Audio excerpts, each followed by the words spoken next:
Hey, hello, Spurs fans. Welcome to the graveyard shift. It's what is it? It's 10 to 6 here in the morning in Sydney. It's Sunday evening in the UK. So I used to hate Sunday evenings. Oh dear, oh dear. And it's Sunday afternoon, so I'm figuring I felt like going live, but I'm not expecting anyone to watch. But I can see there's a couple of people in here, so that's cool. Um, the big news today. Oh, I've got a comment. Wow, hello. Hey, come on, you Spurs. Um, big news today is David Raya from Brentford, the goalkeeper, has agreed personal terms with Spurs. So all that remains now is for Levy not to screw it up. And for me, this is an exciting signing. This is one of those players I saw when we played Brentford, and I was really impressed with Raya. I thought he was pretty cool on the ball. He's a good age. He's a good age. Let me just get my mouse here so I can look at the comments here. Oh bloody hell! Loads of people are coming in. I wasn't expecting that. Morning, Strasbourg, Steve. You can fact check me. You're the man who's got all the data at his fingertips. I'm just an idiot. I just woken up. I felt like going live because I'm quite having fun doing this. Hey, Mark Cousin Sheriff. It is early for me, but well, no, I tend to get up early, man. I don't know. I get up early, get up before the sun rises. I saw you on.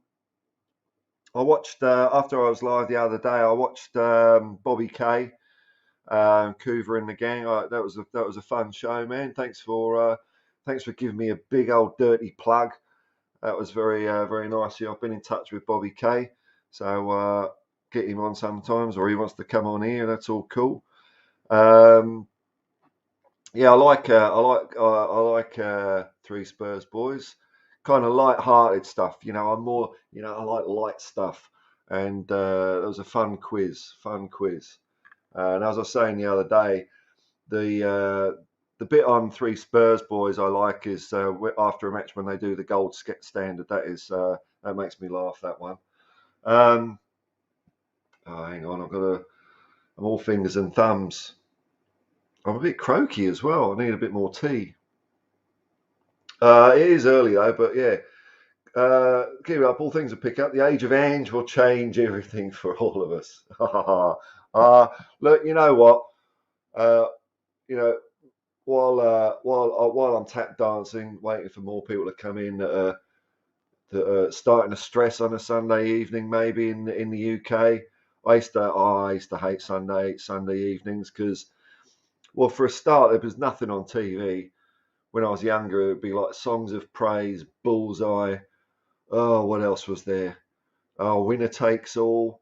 It was just naff city, wasn't it, Sunday night? And all I'll be doing is they're just sitting there thinking, I'm going to go to work tomorrow. The butterflies have started already for another week of anxiety and stress. So if you're in that sort of state of mind, my thoughts are with you. But what we'll do is we'll tap dance a little bit, and there's no better way to tap dance than with a bit of big Ange goodness. Hi everyone, it's great to finally get started as manager of this great football club. I'm really looking forward to our task ahead. I think it's an exciting opportunity for us to now sort of set off on a new direction, play football and create an environment that embodies the values and traditions of this fantastic football club. Hopefully a team that you can all be proud of and more importantly get excited by. I can assure you that right through pre-season we won't leave any stone unturned, myself, the staff and the players, to make sure that when the league comes around that you'll all be as excited as I am about the season ahead. So I really look forward to seeing everyone at the stadium, in particular at our first home game, and look forward to the journey ahead.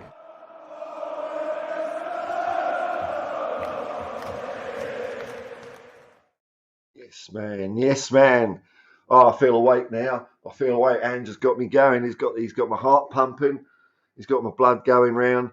I'm just champing at the bit for a bit more Ange. Now, excuse me. The reason I'm going live is because I was hanging around waiting for Last Word on Spurs to go live, because I was going to go live after that, but I just felt a bit bored waiting, really. So it's like the ultimate graveyard shift. Not only is this at a stupid time all around the planet, this is like the worst time probably everywhere in the world to stream, but I'm going up against Last Word on Spurs as well. So, I'll watch that afterwards because I like them.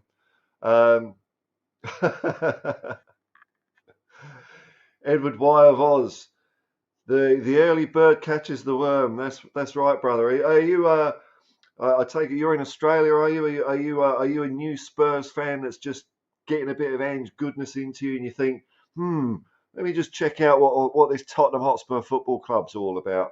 If you are, then welcome aboard. It's very easy to become a Spurs fan. It's very easy. It's the easiest thing in the world to do. Easiest.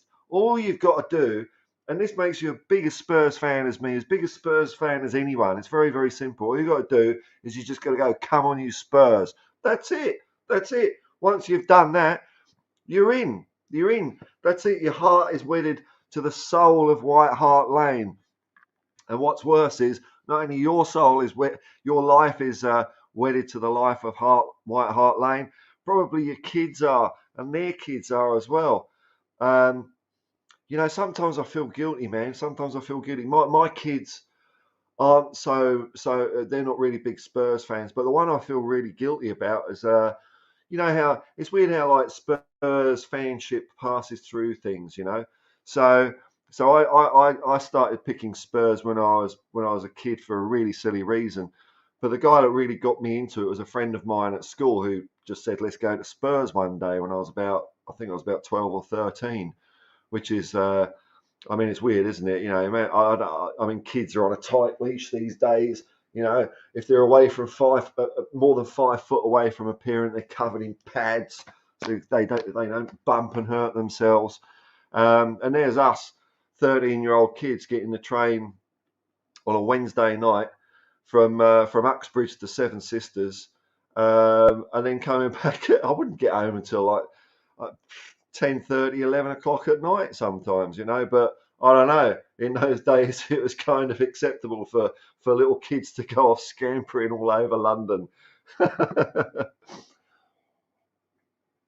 It was a lot of fun. It's funny. I look back at my childhood and I think my parents were strict, and I mean, God, they would get the Department of Correctional Services would get called into them these days. You know, letting their only child scamper across London. Um, where are we? Where are we? Gmart, g'day, mate. I really hope Ange does the job for us, man. You know, my hope is so high with this one. Uh, when Conte was announced, my hope was high for Conte. You know, when he came in, because I thought, you know, when if the board's getting a guy like Conte and they know that he's liable to explode at the club if he doesn't get his way, like he did at Chelsea, like he probably did at other clubs that I don't know for sure. I'm just making stuff up, really. I'm just speculating. But I thought there's no way they're going to get a guy like this in and not give him what he wants. So when we didn't quite give him what he wanted, and he started getting all sulky, I was gutted. I felt like Tottenham had pulled a bit of a Ponzi job on me. And aside from that, the football was naff as well. So, but you know, I think my hope for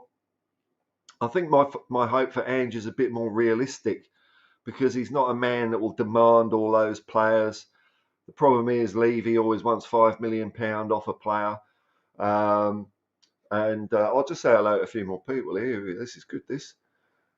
I'm surprised. Thank you for joining me. I thought I'd be going on my own this morning. My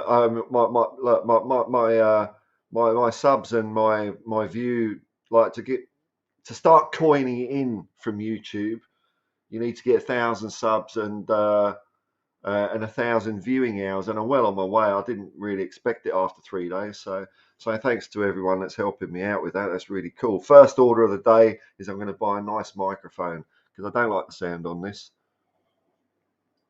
I know it does the job, but I'm pretty picky about audio quality.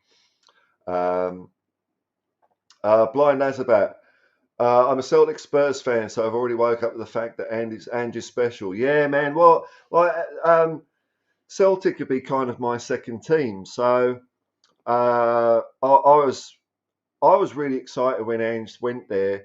Like, at that stage, I wasn't quite ready to think, oh, I want Ange at Spurs. I mean, I really like the guy, you know.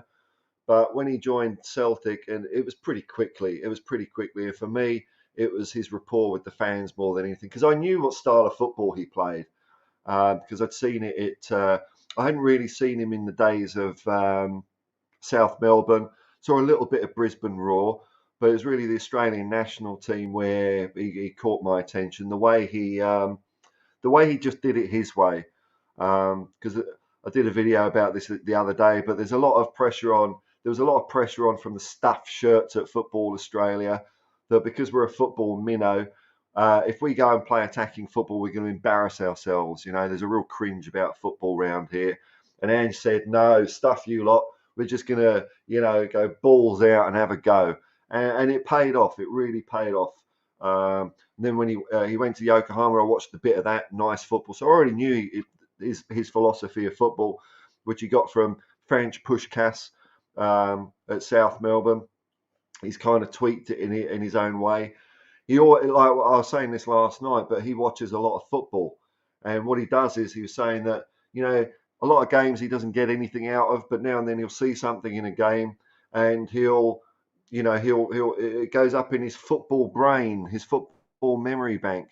Yesterday I did some quotes on Bill Nicholson, and Bill Nicholson was a big believer in the football brain.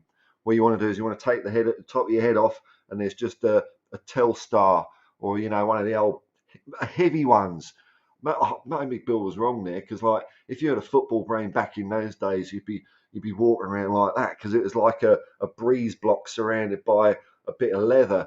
Whereas now, if you had a football brain, you'd be sort of like floating up in the air, because they're like, footballs these days are like the crap ones you used to get from petrol stations, the plastic ones that used to boot, and they used to just swerve around in the wind. You could easily do a knuckleball with one of those balls. Mark Cousin Sheriff, don't encourage people. It's a life of pain and heartache. Well, well, then we share our suffering. Then there's more of us sharing the the more agony than ecstasy of being a Spurs fan. But like I say, we're a sleeping giant. We're a sleeping giant.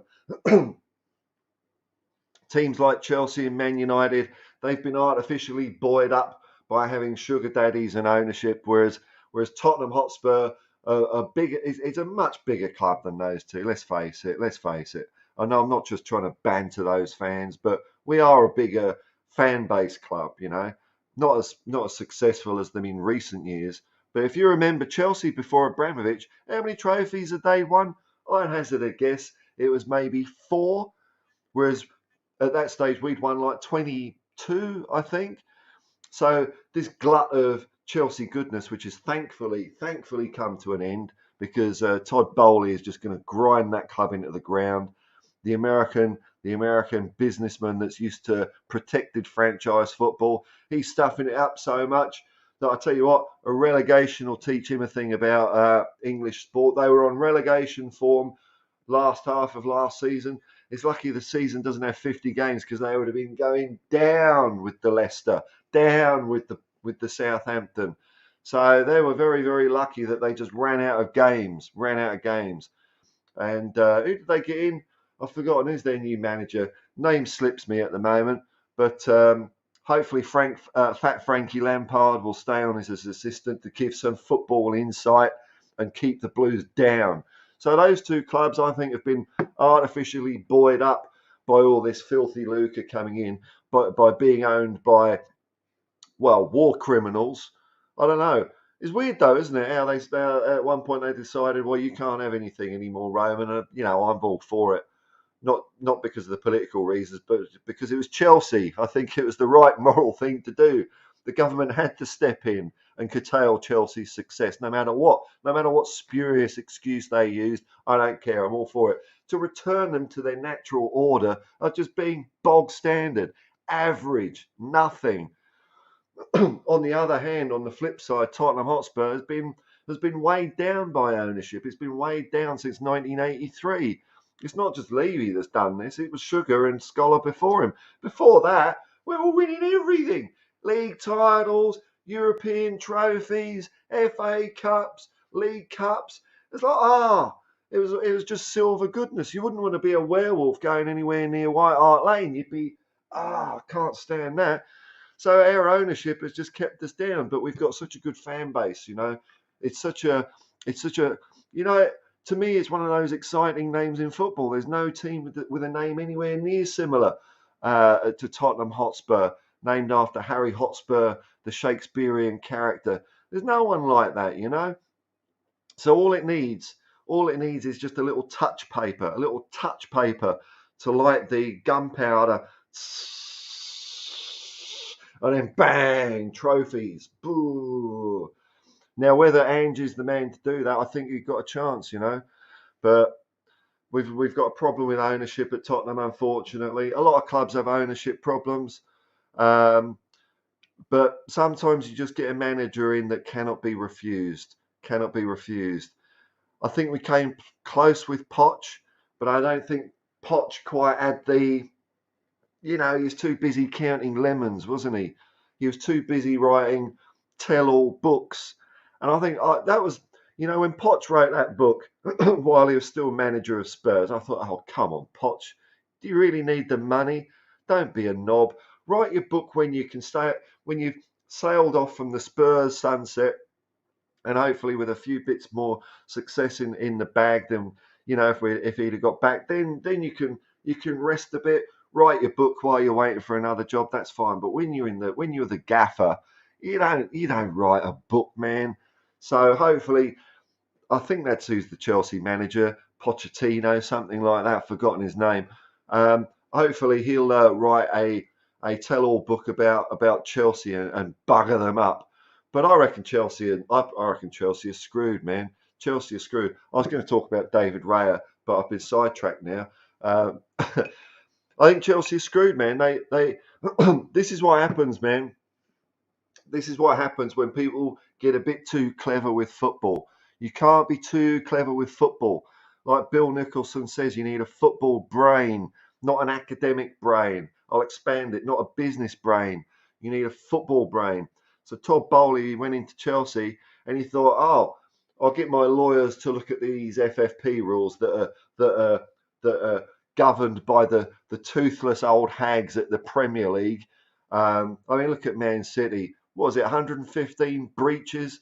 And it looks like it's just going to be tied in red tape for years. And that bugger all's going to happen. The Premier League's just going to be scared. I don't understand that. I don't understand. The Premier League run the game.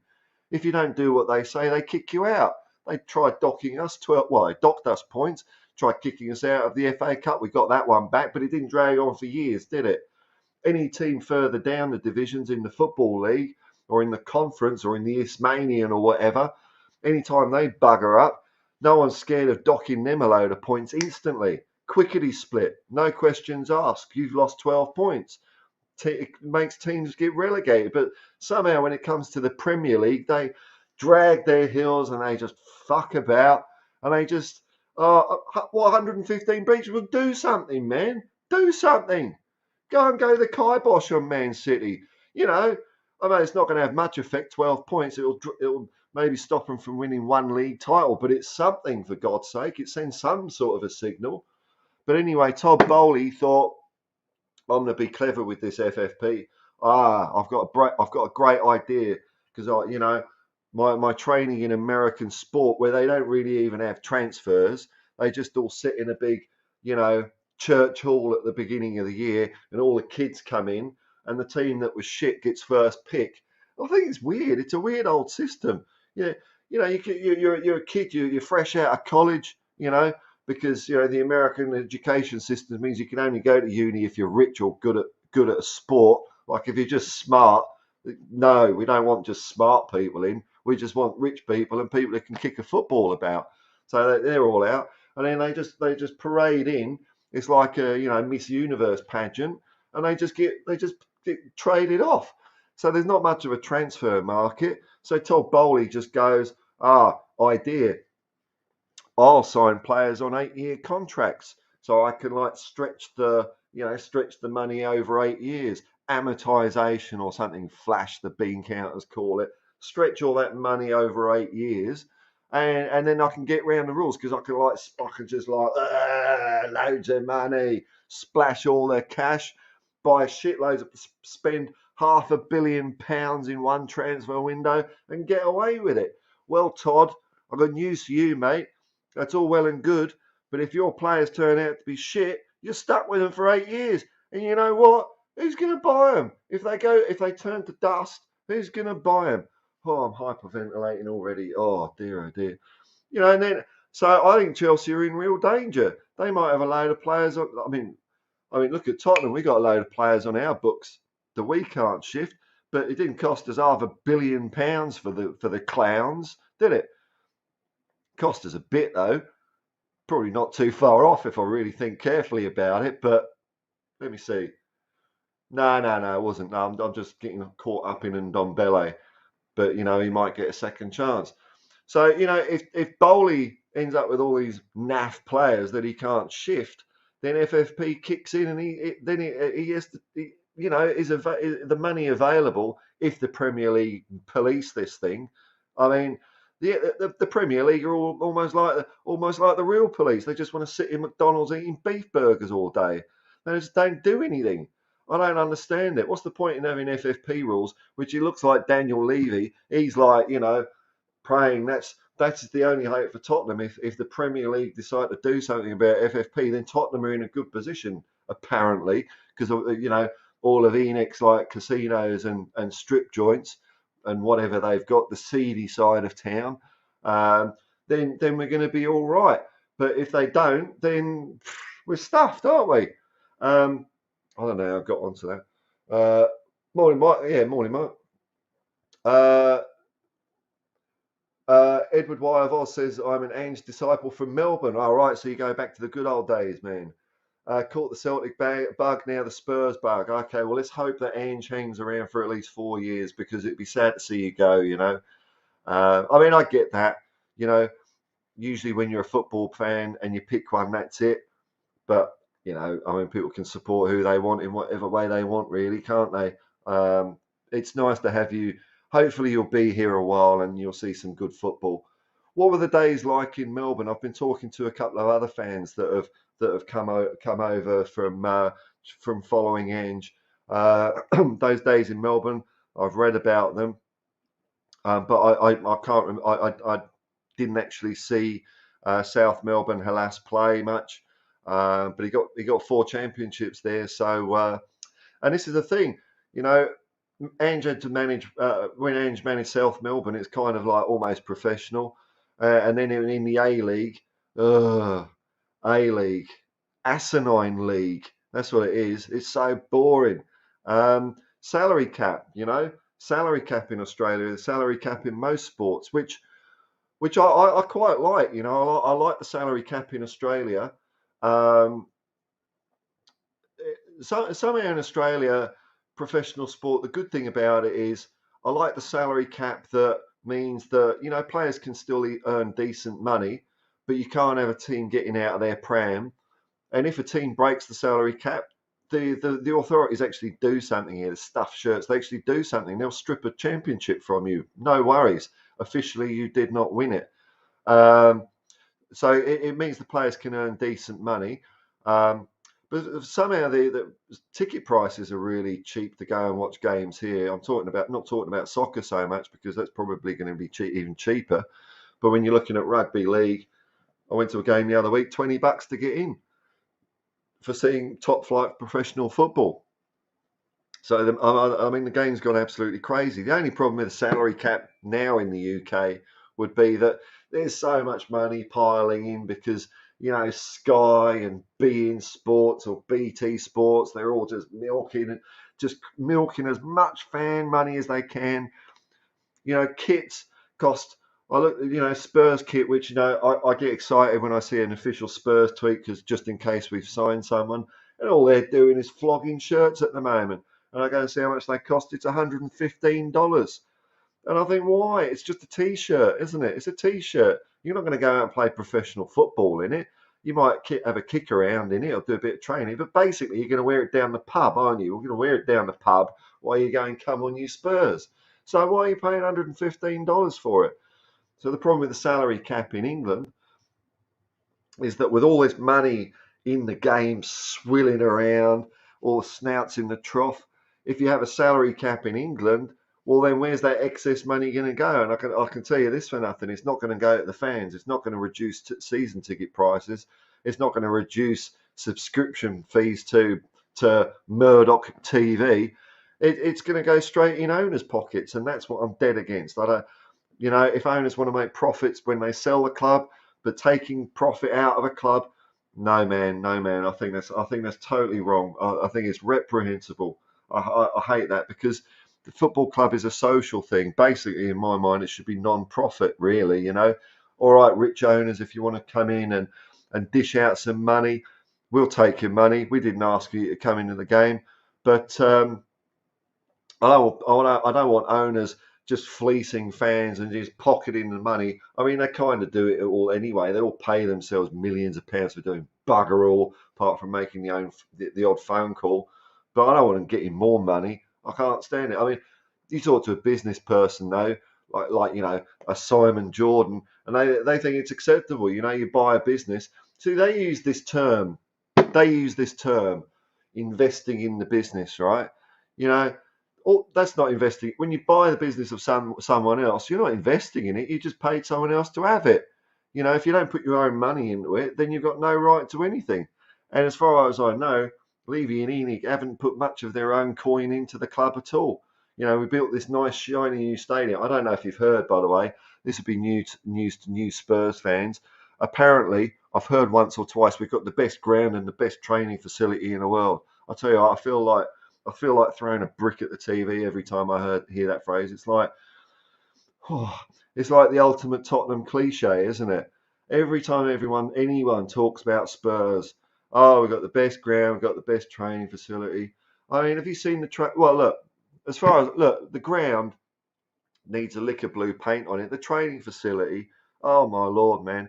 Because every time I watch one of those Spurs training videos, it's like they're just arsing about in a bouncy castle or a ball pit. It's just so, oh, it's like the Hilton gym or something like that, and you'll have the tone deaf Spurs social media with the fist going, yeah, hard back at it, and then you'll see like a clip of Eric Dyer, laughing and fucking about, and he's just doing this on an exercise bike. It's almost like the exercise bike, because the training facility is so expensive, it's got a motor in it, and it's the bike powering Eric Dyer instead of the other way around.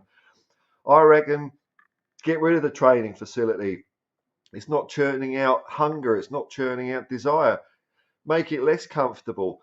In the off season, get all the players and just drop them off in the Lakes district with a tent, and say we'll meet you back in Tottenham in 2 weeks, and whoever ain't there, you're out, and that's it. And you maybe give them a bottle of water. Give them a bottle of water. That'll do. They've got to forage. They've got to live off the land. They've got to use their instincts. Maybe wrestle a bear for food, something like that. But they're not going to be hard when they're in that training facility. I mean, they're rolling around on sponge sausages. I'm longing for the day of Ange doing a training video where you see a bloody football. This is a Spurs training video. Where is it? This is it. Here we go. Oh, Spurs are hard at it, and he's rolling around on a big bouncy ball. Oh, we're getting ready for our next game. I can't wait. I don't know. Oh, I've still got it. So get rid of that Ponzi training system. And the other thing, when on those training videos, you know what? I'm gonna have to lie down. I'm gonna have to lie down already, because I mean, let's face it. I live on my own. I don't talk much. I don't sit here talking much on my own. Let me rest here. What was I going to say? I was going to say, let's face it. Oh, yeah, the other thing I don't like about Spurs training is when they're out and about, when they're actually out touching a bit of grass, although it's probably plastic, isn't it? They're wearing like 10 layers of clothing. 10 layers of clothing. What's all that about? So it's no surprise when they're out playing a game, you see players with gloves on. Burn all the gloves. There should only be one set of gloves at a football club, and that's for the keeper. That's it. Why are players wearing gloves? Long sleeves. They've probably got thermal packs, thermal packs keeping them nice and toasty while they're running around.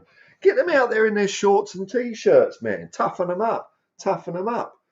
Oh, all right. Let's see what's happening in the chat here. I was going to talk about David Raya, but I'm sidetracked now, aren't I? Oh, blind, that's about it. I started supporting Tottenham because Steve Archibald was my first football hero. And you know what? We got something in common there, because I probably started supporting Spurs in, I don't know, maybe 76 or 77, but I didn't really get to see them. Or if I did see them, my memory, I can't remember, man. There wasn't much football on TV. But I do remember the first player that caught my eye when I saw them on TV was exactly him, was Steve Archibald. He was, he was just this blonde flash, wasn't he? Shirt never tucked in. I mean, I probably didn't. Maybe I subconsciously, excuse me. Maybe I subconsciously registered it at the time that there was something special about this guy. He was a free spirit. He was one chip off the block. That was it. Steve Archibald, throw the rest of the block away. He was like a poet, wasn't he? You could see he was just he was an artist, like a ballet dancer. So I'm with you, man. I love Steve Archibald. We'll take more care of you, Archibald. I remember we were singing that at school, actually, when we won the FA Cup. Yeah, that was in primary school. There was only one other Spurs fan at primary school.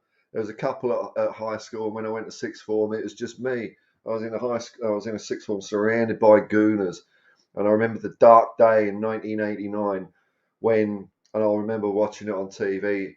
Arsenal had to win 2-0 at Anfield to win the first division, And I thought, yeah, they're not doing it, and they bloody well did it. And I had to eat so much shit for a year, so much shit. Oh, which toughened me up, because now when Arsenal win stuff, I don't care. I don't care what people say. It doesn't bother me anymore. So those buggers are. I mean, it was all good natured, but I did have to eat a lot of shit. But they did toughen me up. What we got here? Did you discover the overland train from Liverpool Street to White Hart Lane? I'm not sure about that one. I used to get the Metropolitan line from Uxbridge into King's Cross. I can't remember. They fuck around onto the Victoria line and get off at Seven Sisters, and then do the pilgrimage up the high road. It was brilliant. It felt like a long walk, actually. It always felt like the ground should have been closer than it was. It's like, oh God, where is it? Are we there yet? Always nip into McDonald's on the way. Hey Paul, hey Chris. I'm Paul. You're Chris. Hello. Hi Carl. Yeah, 6 off. Is it 6 off? What? Is that right? Yeah. Oh well, that's pretty good. Hey, thanks to everyone that's doing that. That's really nice. Hey, look at this. Look at this, Moondog. Thank you for arriving. Thank you for arriving. I hope you don't mind. I did, maybe subtly have a couple of digs at Eric Dyer early. I know he's your favourite poo. Everybody in the chat, say hello to Moondog. Moondog's favourite player is Eric Dyer.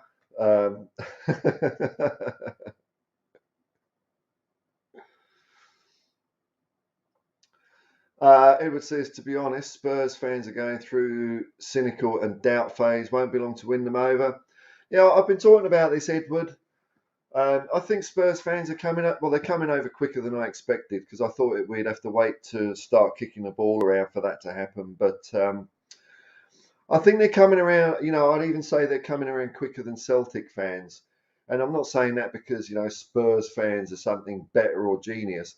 I think it's because of the fact that when Ange went to Celtic, he'd been to Yokohama before that, so Celtic fans were more in the dark. They had less to go on, whereas Spurs fans have got the Celtic experience that Ange had, and I know there's a lot of snobbery about Scottish football, but I mean, it's something, isn't it? It's something. At least it's something you've got to, maybe debate and argue about.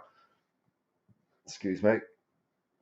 And so I think the combination of the Celtic experience, sorry, my tea's coming back, the Celtic experience, and then looking a bit more into Ange, I think it softened the Spurs up a bit more than the Celtic fans, because from what I'm seeing, I reckon Ange seems to be getting a pretty good reception now. I mean, I agree at the get-go, there was a lot of, we deserve more than this and all that old bollocks.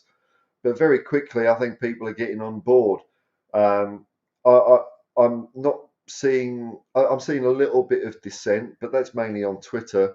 On YouTube, I'm not seeing. I think I've only seen one guy being a bit underwhelmed, but not in a bad way. Not in a toxic way. I don't want to start, slagging fans off if they're not there with Ange yet. They'll because I'm convinced they're going to get there eventually. And I think if you start having a go at fans that haven't quite come aboard yet, it makes people, it's human nature, isn't it? People start digging their heels in, and then they'll need more to come on board the Ange train. So, all right, just leave them alone, man. Leave them alone, because when they see Ange is doing press conferences and they start seeing us play, I think they'll naturally come over all by themselves, and I get it. It's understandable. I think the club has set that expectation when we're hiring these big managers, these name brand managers in the last 4 years. If you're a young fan, particularly, and like your Tottenham Hotspur experience to date has been largely, we get the likes of Jose Mourinho and Antonio Conte in, then you probably are understandably going to be a bit underwhelmed, aren't you, when you get someone in that you haven't heard of as a football fan, because you haven't been seeing Scottish football or something like that. So I totally get it, man. I totally get it. It's all right, man. Chris says Tottenham Hotspur may step up their interest in. Oh, here we go. A bit of breaking speculation. Hot off the press here with Chris. Tottenham Hotspur may step up their interest in FC Seoul winger Kang Seong Jin following the appointment of Ange Postecoglou. Where are you getting that from, Chris? Is that from ITK, or as I say, IDK, because it's I don't know. It's not in the know. Remember the Brains Trust, the Fleet Street meatheads that gave us the breaking news that Ange had signed on for 2 years plus 1 year option. It's 4 years. 4 years. Richie B, evening all. I take it if you're saying evening, you're starting to get the Sunday evening chills. Well, I used to get them anyway. You look like a cruel Dodds. A cruel Dodds. Oh, maybe I've got to smile a bit more. Did Zeus wear a rainbow caftan from? I got this. I got a few of these. There's a small town in northern New South Wales called Nimbin, and it was founded, I think, in maybe 1974, something like that. It was all kind of age of Aquarius.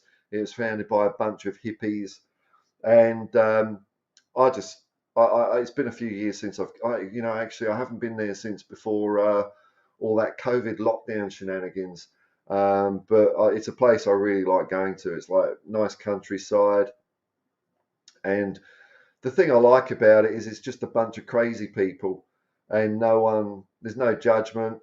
Everyone just does, like I was in a fish and chip shop, and there's a guy sitting there waiting for his fish and chips, and he's got a pet rabbit in his hands. You don't see that in George Street in Sydney. So I like that sort of stuff.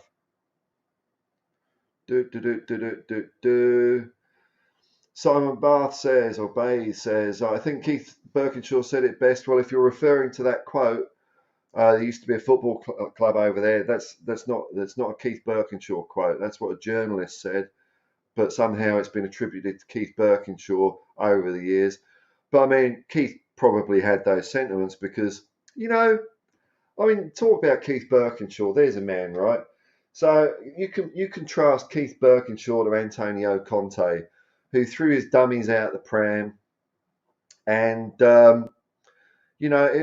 this is the main thing I'm disappointed about Conte about. Well, one of the main things, apart from the shit football, is that if he felt that strongly about Spurs being a complete basket case, why didn't he just walk? Why didn't he just quit? That to me was just a cynical, money grab. Whereas Keith Birkinshaw, he saw the changes that Irving Scholar was bringing in because Irving Scholar bought the club in '83. He saw him come in. He saw the football vibe change, moving away from football more to business. A bit of interference from the clowns upstairs. And Keith Birkinshaw said, "You know what? I'm not doing this." Talk about a man of principle. And he had built that Spurs team to be one of the best in England. We were just a gnat's cock away from challenging for titles. We were winning FA Cups and European trophies, and he just walked. So even though he didn't actually say those words that people think he said, that's his sentiment, isn't it? And you don't get men like that in football anymore. Bloody hell. Keith Birkinshaw. He was a man of few words as well. He didn't have to be a big show pony. Great guy. Keith, I'll give you... I heard... I'll have to try... I'll be able to maybe get the flavour of this right, but I can't remember the exact details. So there was one match where I think Steve Archibald got injured, something like that. He got injured and came off the pitch, and Birkinshaw wasn't convinced that Archibald was actually injured. I think he might have thought he was bullshitting a bit, but Steve Archibald is adamant he was injured, right? And so the story is, it was like years. That was in the early '80s. We fast forward to the 2020s, or a few years ago, where you know, they met up at one of these Spurs reunions or maybe a Spurs legend dinner. And Keith Birkinshaw, and like there was a bit of bad blood. And Keith Birkinshaw, all these years later, says to Archibald, "Why didn't you fucking play?" Like it was yesterday.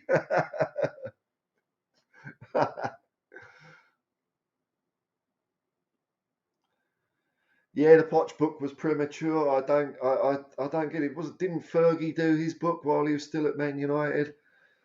I don't know, man. I don't know who gets in these. I suppose you know, even great managers like Ferguson, they got a bit of a chink in their ear, or maybe they get a bit they lose a bit of their humility. I don't know. They certainly don't need the money, do they? It's weird. Tenor Paul says, I hope Ange isn't a yes man. No way, no way. He's definitely not a yes man. No way.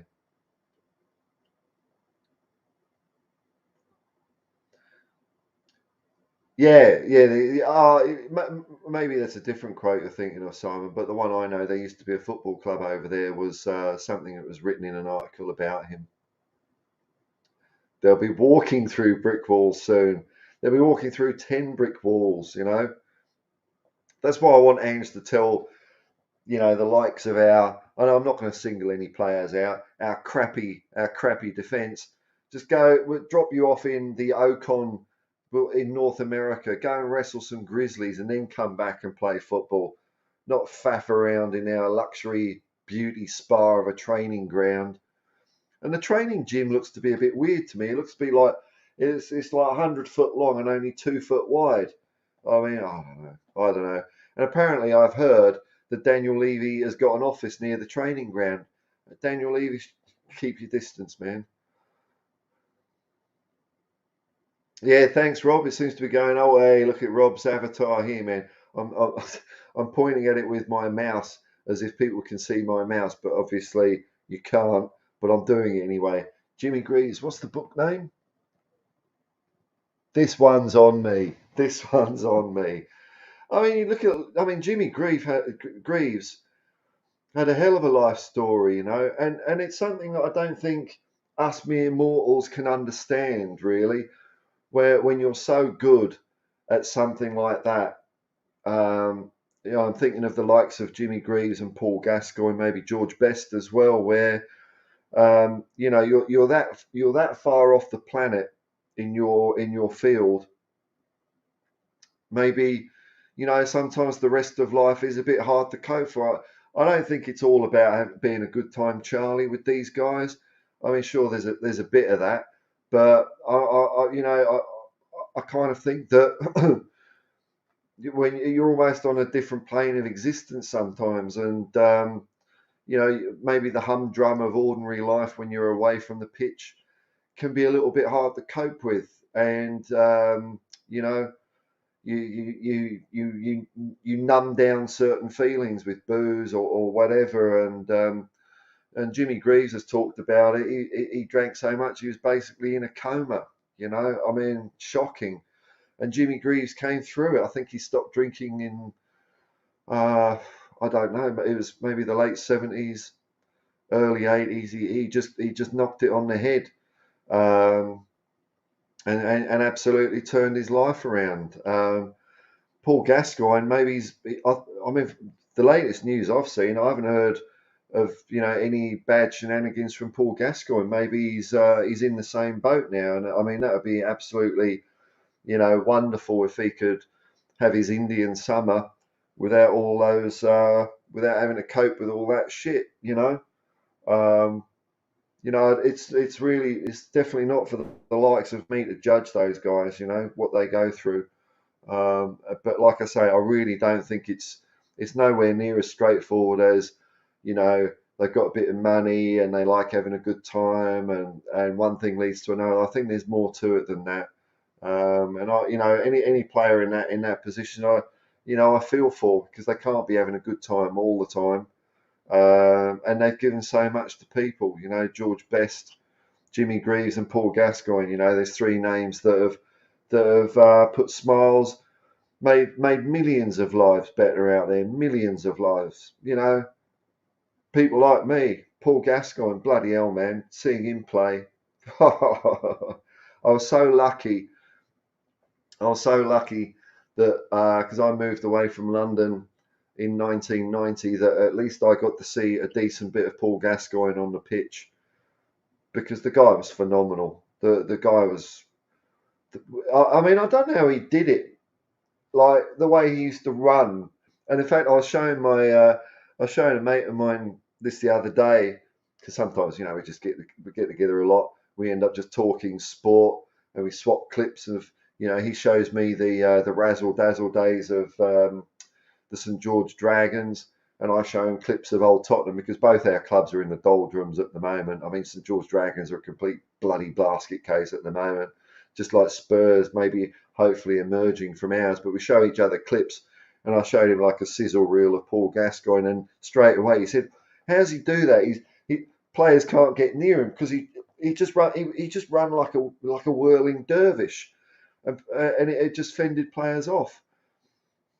Amazing." So I was glad I got to see him. And then when I did move to Sheffield, I did manage to see Spurs a few times when they came up and played Sheffield United on Sheffield Wednesday. I remember a great Gascoigne goal against Sheffield United in the Littlewoods Cup one year. Fantastic. Oh, sorry, chat. What I said about Moondog loving Dyer, don't give him any shit. I hope you haven't been giving him any. I was labouring under a misapprehension there.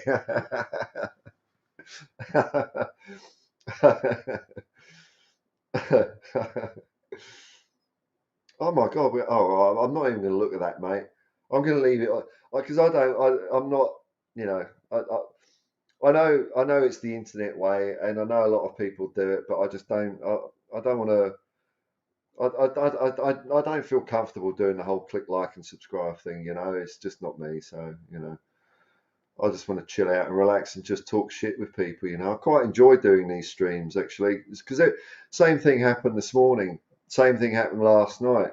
It's like, okay, David Raya has agreed personal terms. I'll go live, but I mean, I'll probably run out of steam after 5 minutes. But then a lot of lovely people like you come along, and you give me a bit of grist for the mill with your chat. And I wasn't really expecting this. How much fun I'll be having doing it. I thought it'd be not a slog. That's the wrong word. But I thought perhaps when nothing's happening. I mean, let's face it. There's nothing happening at the moment. That's why I've called it the graveyard shift, because it's getting towards bedtime in Sunday in England. It's Sunday afternoon in America, so everyone's probably doing shit over there, and it's early Monday morning in Australia, so no one's going to be getting up to watch me here. But I'm surprised that a few people are turning up, man. This is really cool, and you're making it a lot of fun for me, so that's really cool. You've been supporting Spurs since 1968. Well, at least you've seen the good times, mate, and you would have seen. Doesn't it break your heart, man? Because I mean, you've been around longer than me, man. But the sorts of, I mean, I'll run off a few central defenders that I saw: Paul Miller, Graham Roberts, Richard Gough, Gary Mabbott. I mean, I can just end it with those four there. I mean, all of them. Picking who should be in a good squad out of all those four is hard enough on its own, isn't it? Really. And then you fast forward a bit. I mean, Ledley King, Jesus, man, Ledley King was so good. I didn't actually get to see. Unless he played in 90. No, I don't think I saw him. I didn't see. No, I didn't. I haven't seen Ledley King live. I've only seen him on the TV. But the way he used to just be able to nick a ball away from someone, it really reminded me of the clips I've seen of Bobby Moore. The way he could just, he just, Ledley King. I talk about players being geniuses further up in the pitch, the way they could just see the game. You got a defender like Ledley King, and I think he had the same thing in a defensive capacity. He could just read and see what was going to happen, 10 seconds, 20 seconds before anyone else. So it gave him this like ethereal timing of being able to nick a ball off someone, not necessarily going in 2-footed, just taking the ball and then getting play happening. You know, Ledley King was fantastic.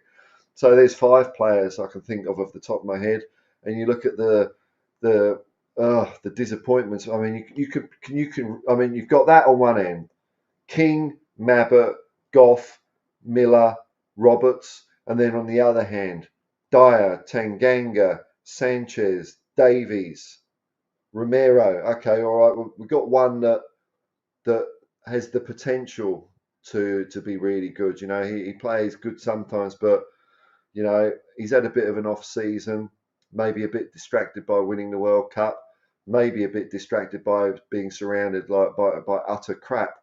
Like those games he played, you know, he's surrounded by like Porro who can't defend and Dyer and you know, I think Romero can be excellent if he gets a partner. We need a partner for him.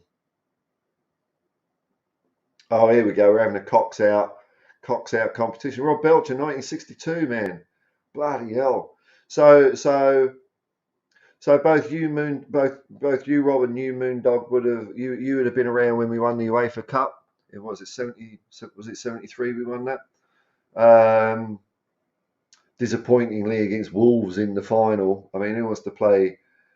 You know, I get it when that happens in the UEFA Cup. You kind of, okay, sometimes you can end up playing a team from your own country, but like Champions League, man, Champions League, like when we played Liverpool in the final, I probably wasn't as buzzing as much as I would have been if it was Tottenham like Barcelona or Tottenham even Stuttgart or someone like that in the final. Tottenham Liverpool, I don't know. It just I was excited about it because I remember that week I had my birthday. Tottenham were in the European Cup final, and I was going to have a tryout in a sports car to get a seat for a Bathurst endurance race. So I was really excited. My birthday happened. I mean, I can't change the calendar, so my birthday happened.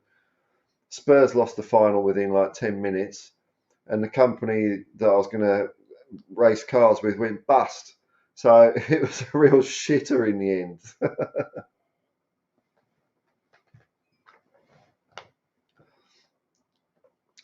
But you too, so you would have memories of the of that UEFA. See, I remember the '84 UEFA Cup final, which was bonkers. Unfortunately, I was just too young to go to that one. You know, I started going to football the year after. Um, it wasn't really an age thing. It just didn't even really occur to me because Tottenham was over the other side of London.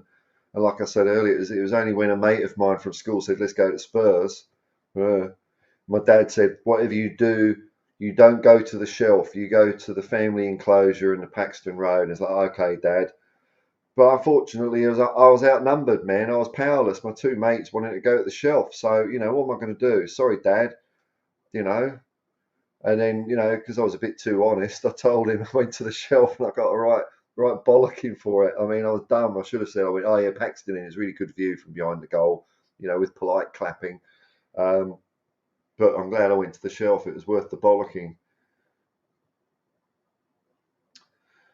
Chivers is a top bloke. He worked for a company I used to work for, and he always came in with a Spurs suit jacket.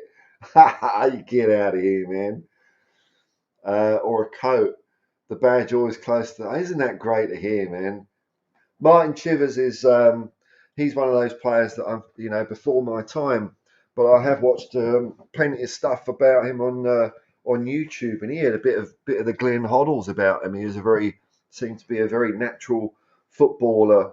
You know, one of those players that they were like time travelers. Some of these players, it's like they'd already been to the end of the game. They'd seen what's happened, and then they come back in time to the match, and then they just, you know, they change it and play it out. I mean, there's nothing, and this is something I think is missing from the game a bit at the moment. Albeit the only team I really watch is Spurs, so really, I suppose all I can say is it's definitely missing from Tottenham, and I mean, some people would call it creativity. I don't know. That to me isn't enough. There's a whole other level of being able to play the game of football. Excuse me, I've just got to turn my heater up a little bit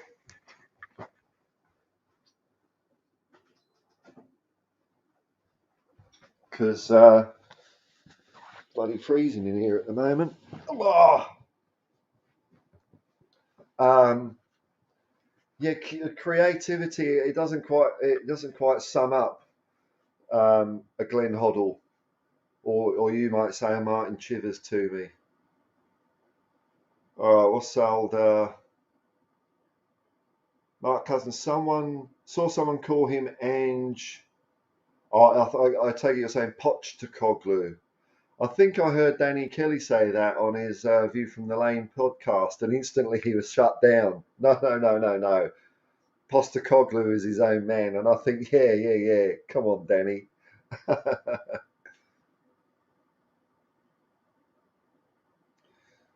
Yeah, we've seen some good times, but on the flip side, you would have also been through the relegation. You know, you would have been there the Terry Neal years and the relegation to Division Two in when was that, 76? 76 played there. 76, no, 77. Went down for a year, came straight back up again. I've heard from people that were around at that time that the season in Division Two was actually a lot of fun because he just thrashed everyone.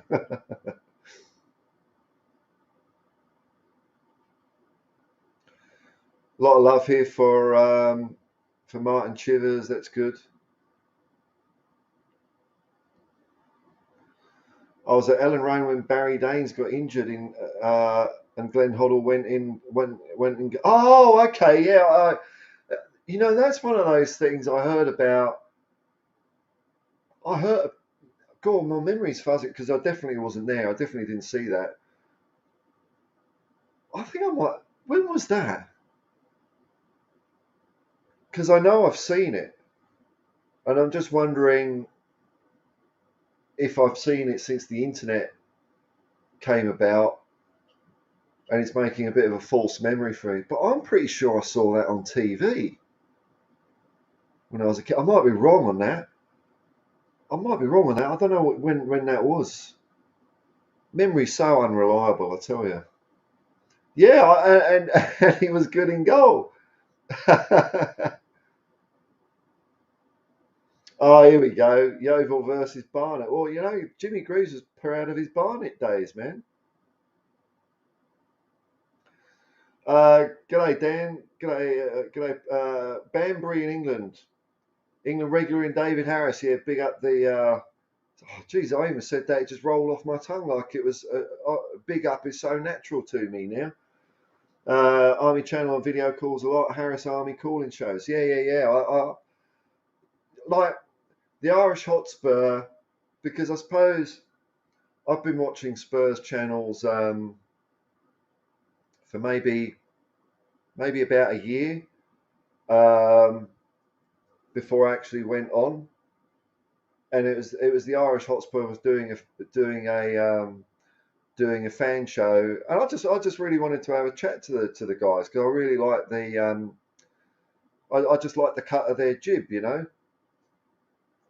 So that's when I first went on. It was I remember I was at a mate's place up in the Blue Mountains, and I thought, bugger it, I'll just have a chat, and the rest is history, man. I got on really well with them. They're cool guys, even though Jack Kinnicky, when he did his who's going to be the next Tottenham manager, did that. But all is forgiven now. All is forgiven.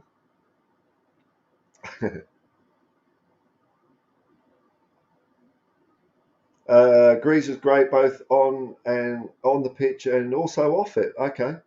His battle with the bottle is well documented, saved his marriage and started a new life. I mean, it's an incredible story, isn't it? Because, I mean, there's drinkers and there's drinkers, isn't there? And if you drink so much, you put yourself into a bloody coma and can't remember shit. To come back from something like that is amazing, amazing. And and the fact that the way he had support, I think his wife's name's Irene, is it? The way she stuck by him. God, you don't get old ducks like that anymore. Like, incredible. Yeah, Saint Greasy was amazing. I used to love that program. And I remember the death knell of that as well. Bloody Premier League. Premier League killed Saint Greasy because they couldn't show First Division clips and highlights. They had to talk about, it was back then the Ensley League, wasn't it? The Ensley League, Division 2 or Division 1 or whatever they call it. And I remember even Spitting Image joking about it. They did this song. It was, so how did the song go? But it's something like Saint Greavesy talk about the Ensley League as if it's important. And that was a real shame, yeah. Premier League. Ah, this is just a money grab, weren't it? Money grab. Football was fine. Yeah, Dan, yeah, thanks, Dan. I enjoyed it, man. And what we got? We got in 23 people watching, which I mean at the moment is pretty fine, you know. Because when I'm on the Irish Hotspur or I've been on like Sean Butler's Spurs talk show channel, and like I'm sitting here talking to them, but what I do is I usually have it on the TV on mute with the live chat going, and there's just chat going bang bang bang bang bang bang, and how those guys, you know, and they might have 1,000 or 2,000 people watching, and how they manage to do people justice in the chat. I mean, it's like a second muscle to them, and here's me plodding along, and I'm 13 minutes behind chat. I guess when I've got just a select few, all the people that are ahead of the curve on this channel, I can kind of almost keep up with it, and it'll be a shame when I've got to skip things because I'm quite enjoying this. You don't care about figures. You just want to chat Spurs. Yeah, Spurs or any old shit we get onto. Why not? Happy to be. Oh, okay. We got another Australian here, a first Australian, First Nation. Uh, always was and always shall be. Happy to be up early and listen to you yarn about all things Spurs, man. Thank you, man. Thank you, man. That's very cool. There's we've got it's funny. I knew we got some people from Australia that are getting on the Spurs bandwagon. It's great to see. I hope we put on a bit of sizzle for them because I don't know, the spirit of Tottenham, man, the spirit of all that football. It's still flickering. It's still flickering, and Big Ange is the man to just chuck a gallon of petrol on it, I reckon. I don't want to get all new age on you, um, but I think no, it's weird to explain this because it does sound like a load of bollocks, and even when I say it, I don't even believe it myself. But places can have an atmosphere of their own, and I think Tottenham Hotspur is one of those places where there is a spirit there of exciting times and entertaining football that makes people feel 10 feet tall. And I think it's just been sleeping a while, but I think it's ready to come back to life. I've been to places where it's weird because I know it's horse shit. I know it really is, man. Um, but I've been to places where you can feel something. Okay, for all you rational scientists out there, I know it's all in my mind, but it feels like it's not, all right? So I'm not completely bonkers. But a couple of places that I really felt something like that, just to sidetrack a little bit. On a sad note, actually, these are both quite sad. So I'm going to get back to talking Spurs in a minute. But I was doing a road trip in the US and I went to the Lorraine Motel, which is where Martin Luther King was assassinated, and they've kept this place exactly the way it was. And I think also it might have been the time that me and my mate were there. It was I think it was a Sunday. It was a Sunday, and it was kind of after everything had shut as well. But you just walk around this place, and you just felt that this eerie sense that a great tragedy had happened there. I think it's partly because it was very quiet there at the time. Maybe during the day when there's lots of people, maybe you don't quite feel that, And there's also this phrase from Martin Luther King about I don't know when, but someday we will meet again in paradise. And you know, I stood there and actually cried when I saw that. I just felt overwhelmed, man. And the other place I felt that was in Australia at Uluru. I went out there, and Uluru, there was this. I remember there was this cave there, and it was I think it's called like the teaching cave, where the male elders used to teach their kids how to hunt. There's loads of drawings there or paintings there, but there's barriers up, and there was like a plaque and all this white fella shit in there, and I felt again a sense of sadness and loss, because I could just picture in my mind what a place this would have been. You know, almost like we have Disneyland today.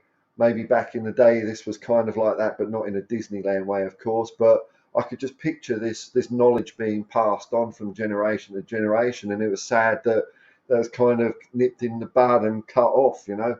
But anyway, um, if anyone's in Australia, I highly recommend to go to Uluru, and the way to do it right is if you haven't got the legs to walk around, is to just, you can hire a bicycle there and ride around at your own pace, and it's an ever-changing landscape, and there's some really crazy formations in the rock as you're going around. And I am so glad, I'm not going to get political here, but I'm so I say that a lot, but I'm so glad they stopped people walking up it. When I was there, you were allowed to walk up it, and there was this sign there, and it wasn't saying don't walk up it. It was a really, well felt message, saying it was from the traditional owner, saying, look, please don't walk it up it. It means a lot to us. And the fact is that some people, when they climb up it, they have injuries and accidents, and people have actually died, when they've gone up this thing. And also, there's no toilet up there as well. So, you know what people do when they're caught short. There's a bit of, so it's asking people really nicely, spelling out what it meant to the people there. Please don't climb up it.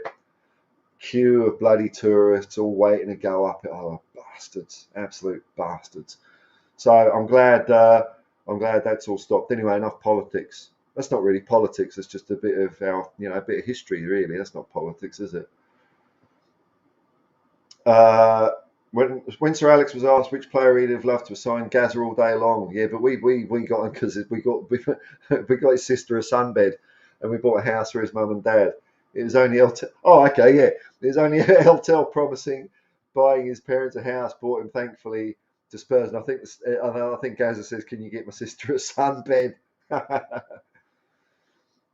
And people talk about, oh, would he have been different if he would he have gone to Man United? And I think, you know what, I'm not sure about that. Gazza was Gazza, wasn't he? And it's not like there weren't other players at Man United that had a few problems. There was players at every club that had problems. It was just the nature of being a bit off the planet and good at something. So whether he would have, maybe he would have eventually won something more at Man United. I mean, when did they first win a title? Was it 93?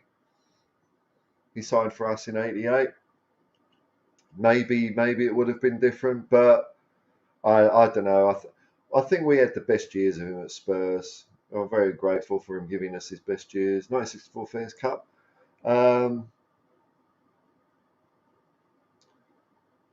FC Solwinger also being tracked by Celtic. Okay, all right, okay. He's on Ange's radar for next season, as reported in Scottish. So this is the guy you're on about. Okay. Well, that's quite exciting news. Quite exciting news. Well, if we sign a few players that I've never heard of, which is not hard, because I mean we'd have to sign someone that basically doesn't play for Tottenham, which is like a contradiction. It's a paradox, isn't it? But someone from where these up and coming leagues like the J League or the K League, I think that'd be really exciting. I mean, I just look at how Kyogo got on at Celtic. He was an infectious guy. He was an infectious character. It was brilliant, man. Seeing him, I don't know, I just really liked his demeanour. It was really, really cool, really cool. Not that I'm saying that all, I'm not saying all Asian players are they're all individuals, man, but what I'm saying is that kind of player you've never heard of, just catching the fans' um, imagination.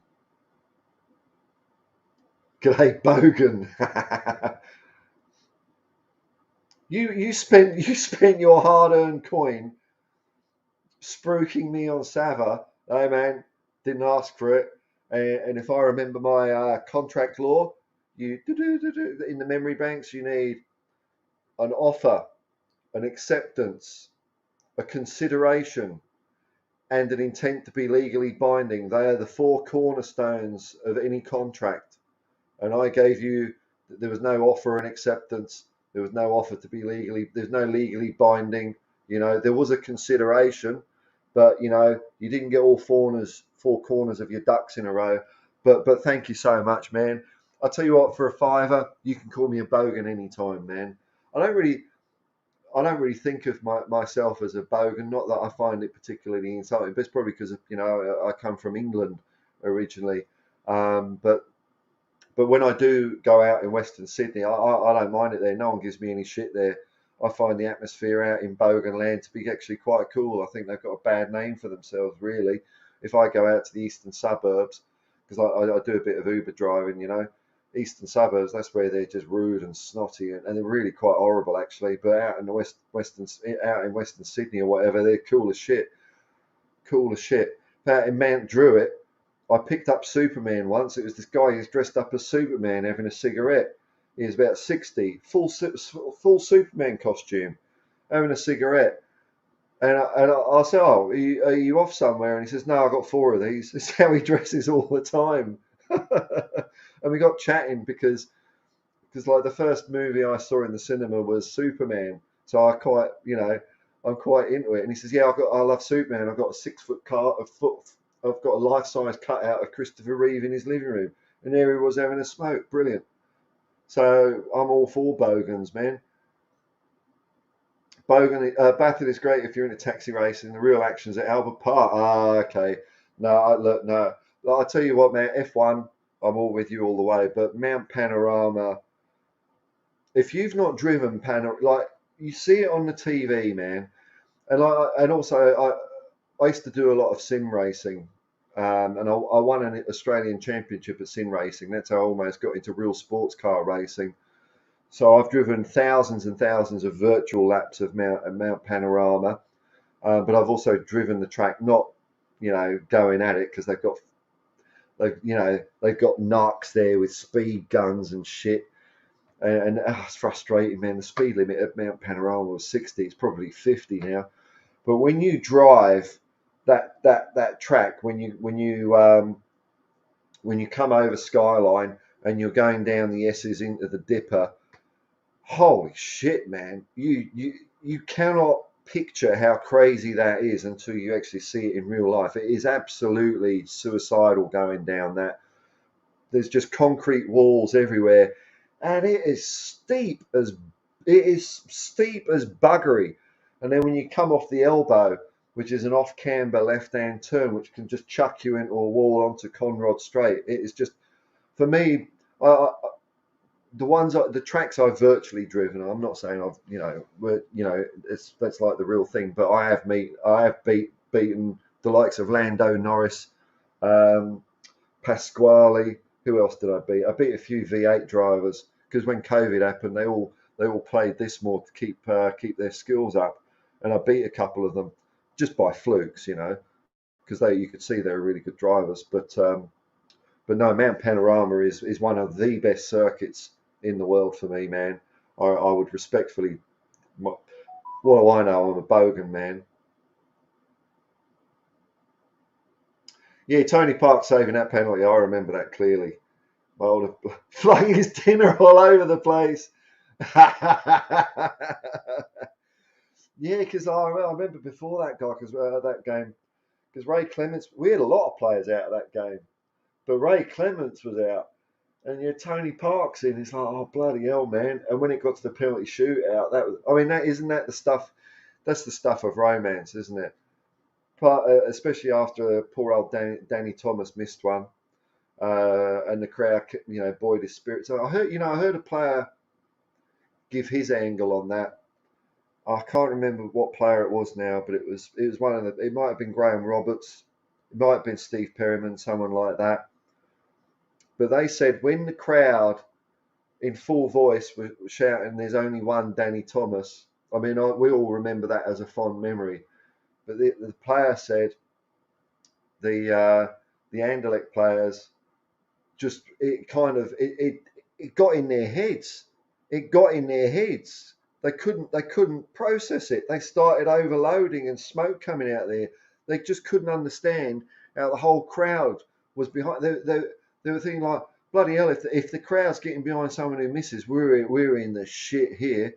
And what do you know? Tony Parks did the job, man. Tony Parks did the job. Chivers and Peters were fantastic, yeah, And you know what? And this is why I don't mind talking about my good old days at Tottenham. Even though I'd really love there to be some good new days, is because I love hearing people like you and Rob talk about these players, even though I haven't seen them. It conjures up pictures in my mind. Chivers and Peters. You know what? I haven't actually seen as much of Peters. I haven't really looked into him as much, but I have looked into Chivers a bit. And the reason I look into Chivers is because I hear shit from people like you, or I remember those names being mentioned when I was living in London, and now you got the opportunity, and I find that sort of stuff exciting.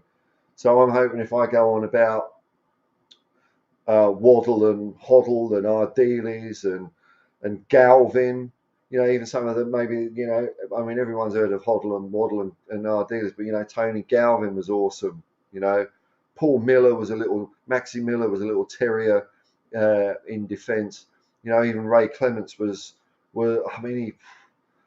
I only saw Pat Jennings play once in an international, and I saw Ray Clements play quite a few times, and he was coming towards the end of his career then. He was fantastic. So, I'm hoping that younger fans go out and have a look at these players and check him out, see how we used to play. Yeah, Rob, first British team to win in Europe. 63 Cup. I tell you what, we should have won the 62 Cup, the European Cup, but it was a bent referee in Benfica.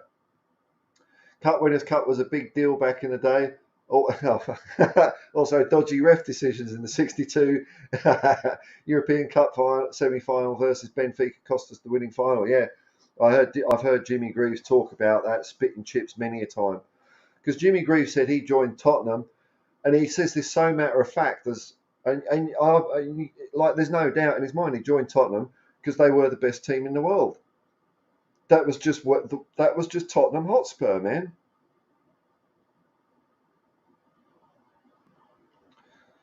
Remember Harry going in goals, 2 for a penalty.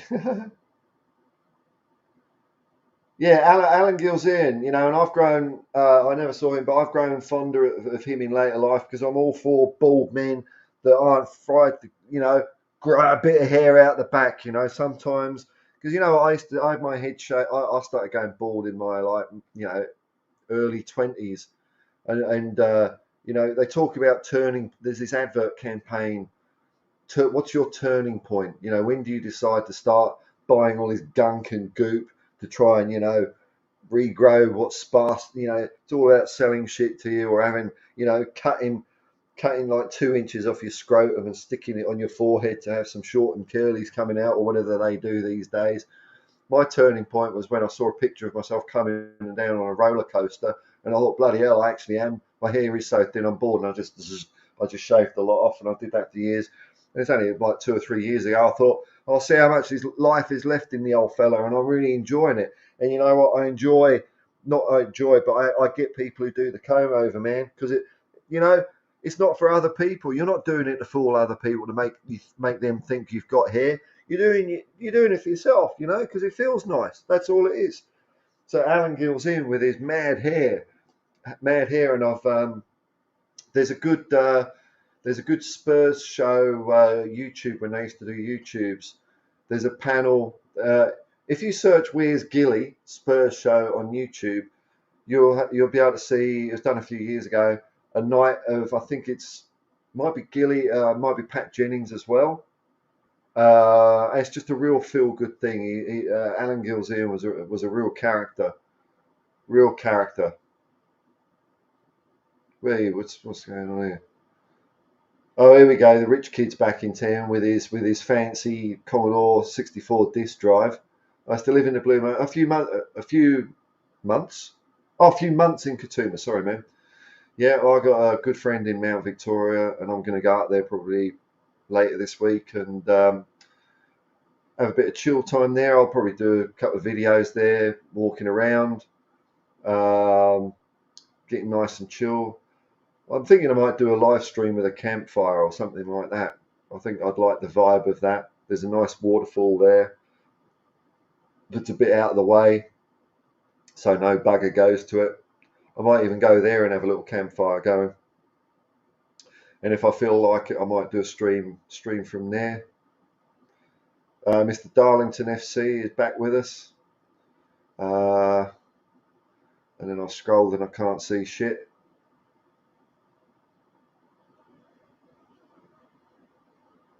United stand. Oh, there's Goldbridge's thing. 125,000 watching. I mean, bloody hell, I don't know what I'd do. Man. I'd be in such a tiz. Hey, Phil, come on, you Spurs. Come on, you Spurs. Nick Brown, big up. Paul, there's a few people coming in here. I was expecting less. We're up to 399. Okay. I told you, the internet's full of nutters, isn't it? Oh, here we go. Ian. Wife's birthday today. Lisa Barron, happy birthday, Lisa. Come on, you Spurs. I hope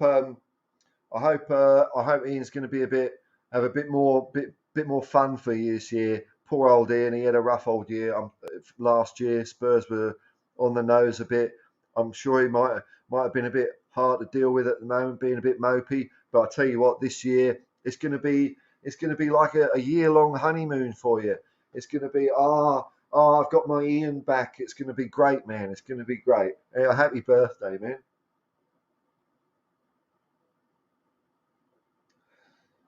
Phil, you were in loved Australia when I was there. Gold Coast Surfers Paradise. It's a fun place. You know, they used to have IndyCar racing in there for some reason.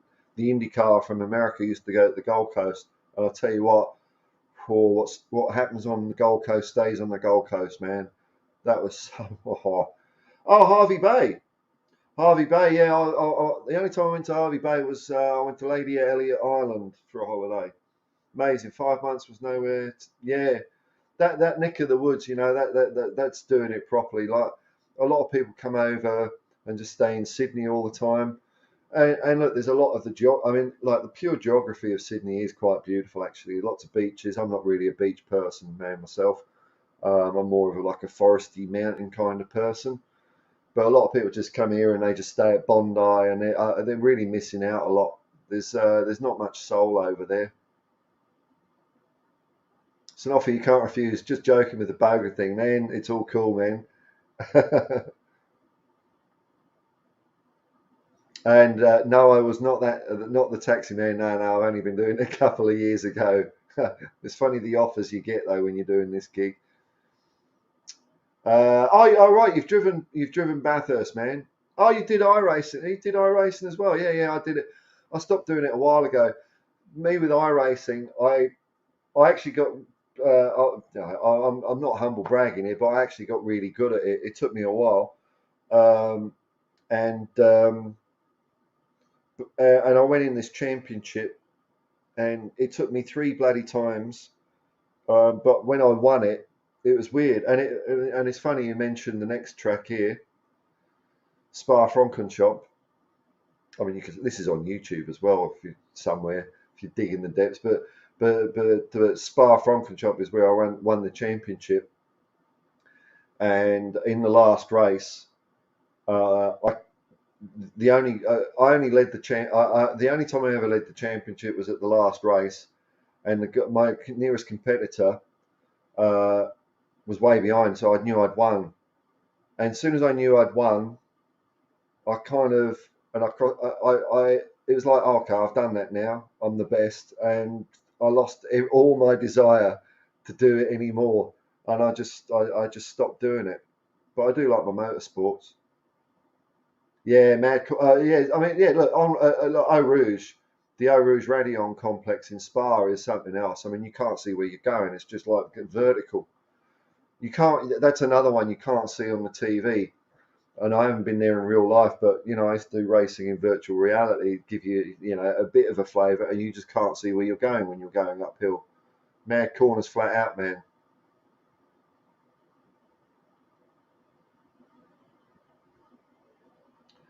Can't get the license points. Well, all right. If you're if a tip for new iRacers, just play it nice and careful. Get your license up just a little bit. Just get your license up a bit. Safety points. It's also good discipline, because a lot of people just go off the track all the time and all that sort of shit and have accidents. Um, Phil P. Hey, Phil P. Your cooking fella. Loads of great shows and subscribers are flooding in. Yeah, well, thank you very much, man. I'm having a bit of a ball. Here we go. Tony Galvin, no shin pads. I didn't know that, man. Is that a new? Wow, that's an interesting thing. Did he really? Did he play with no shin pads? Wow, that's crazy. Yeah, yeah, okay, fluent in Russian. He got a degree in Russian, didn't he? When Ireland played the Soviet Union years back, Galvin was translating their tactics. I've heard that story as well. Isn't that crazy? Isn't that crazy? You know, I'm sure when we played Sporting Lisbon, Eric Dyer's Portuguese came in handy. Yeah, I really like Tony Galvin as a player. Tony Galvin on the wing. Don't forget Ricky Villiers' goal. As they would say in today's parlance, Galvin got the assist when assists. Don't give me that shit. He set the goal up beautifully, passed it into Ricky Villiers in the middle. It's Galvin. Galvin wants to take it alone. Spurs have two to his right. Hey Darius, nice to see you, man. GM4RT, dodgy ref. So have we got people? Have we got people in here that actually saw that like Benfica game live? Because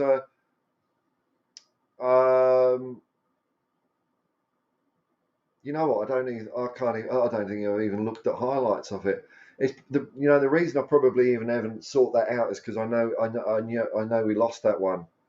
But it might be worth checking out. I wonder if that's on YouTube, just to see how bad that referee was. Yeah, Tony Galvin, great winger, great crosser.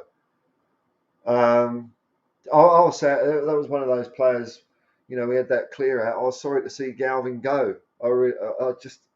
He just looked like effort on legs. I think him and Miller are kind of two of the unsung heroes of that team. And when he played for Ireland, because my nationality's all over the place.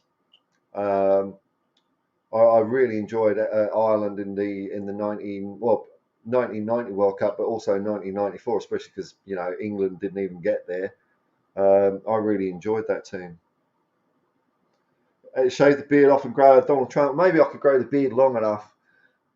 This is it's an ambition I've just thought of now. So I'll grow it long enough so I can just wrap it around my head.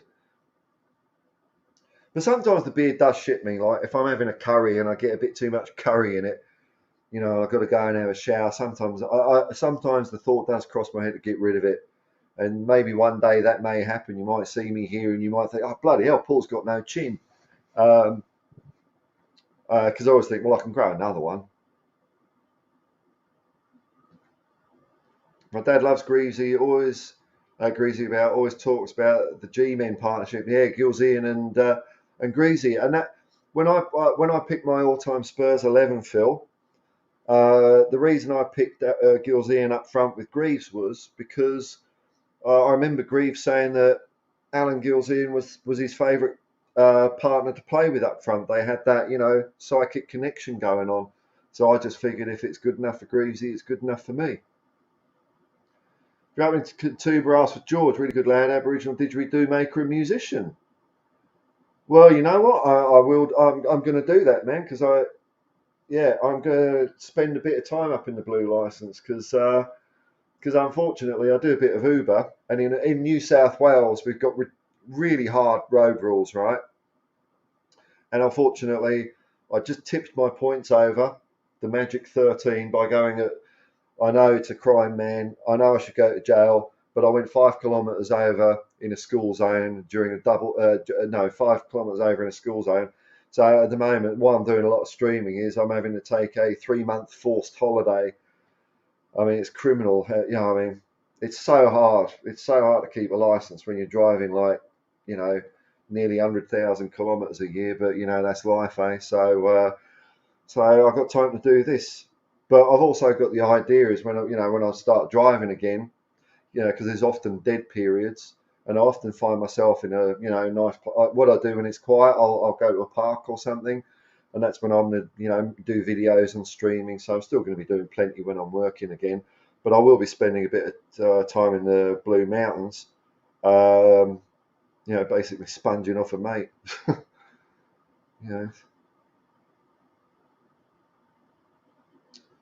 If it ain't COVID screwing you up, it's the New South Wales Road and Maritime Services making sure I can't earn any money. But that's all right.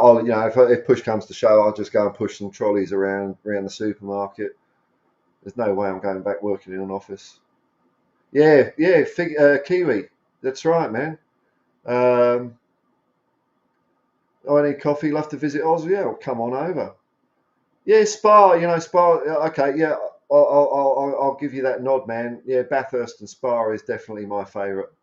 Out of the Grand Prix circuits, I'm just thinking I would definitely go Spa, man.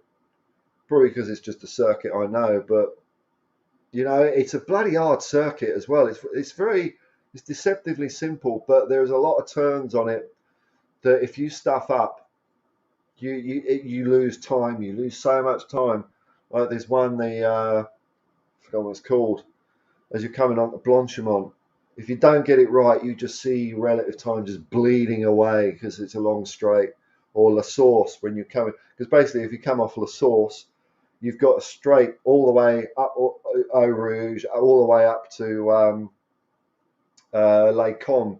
Even though it's got a couple of bends and it's going uphill, it's all flat out.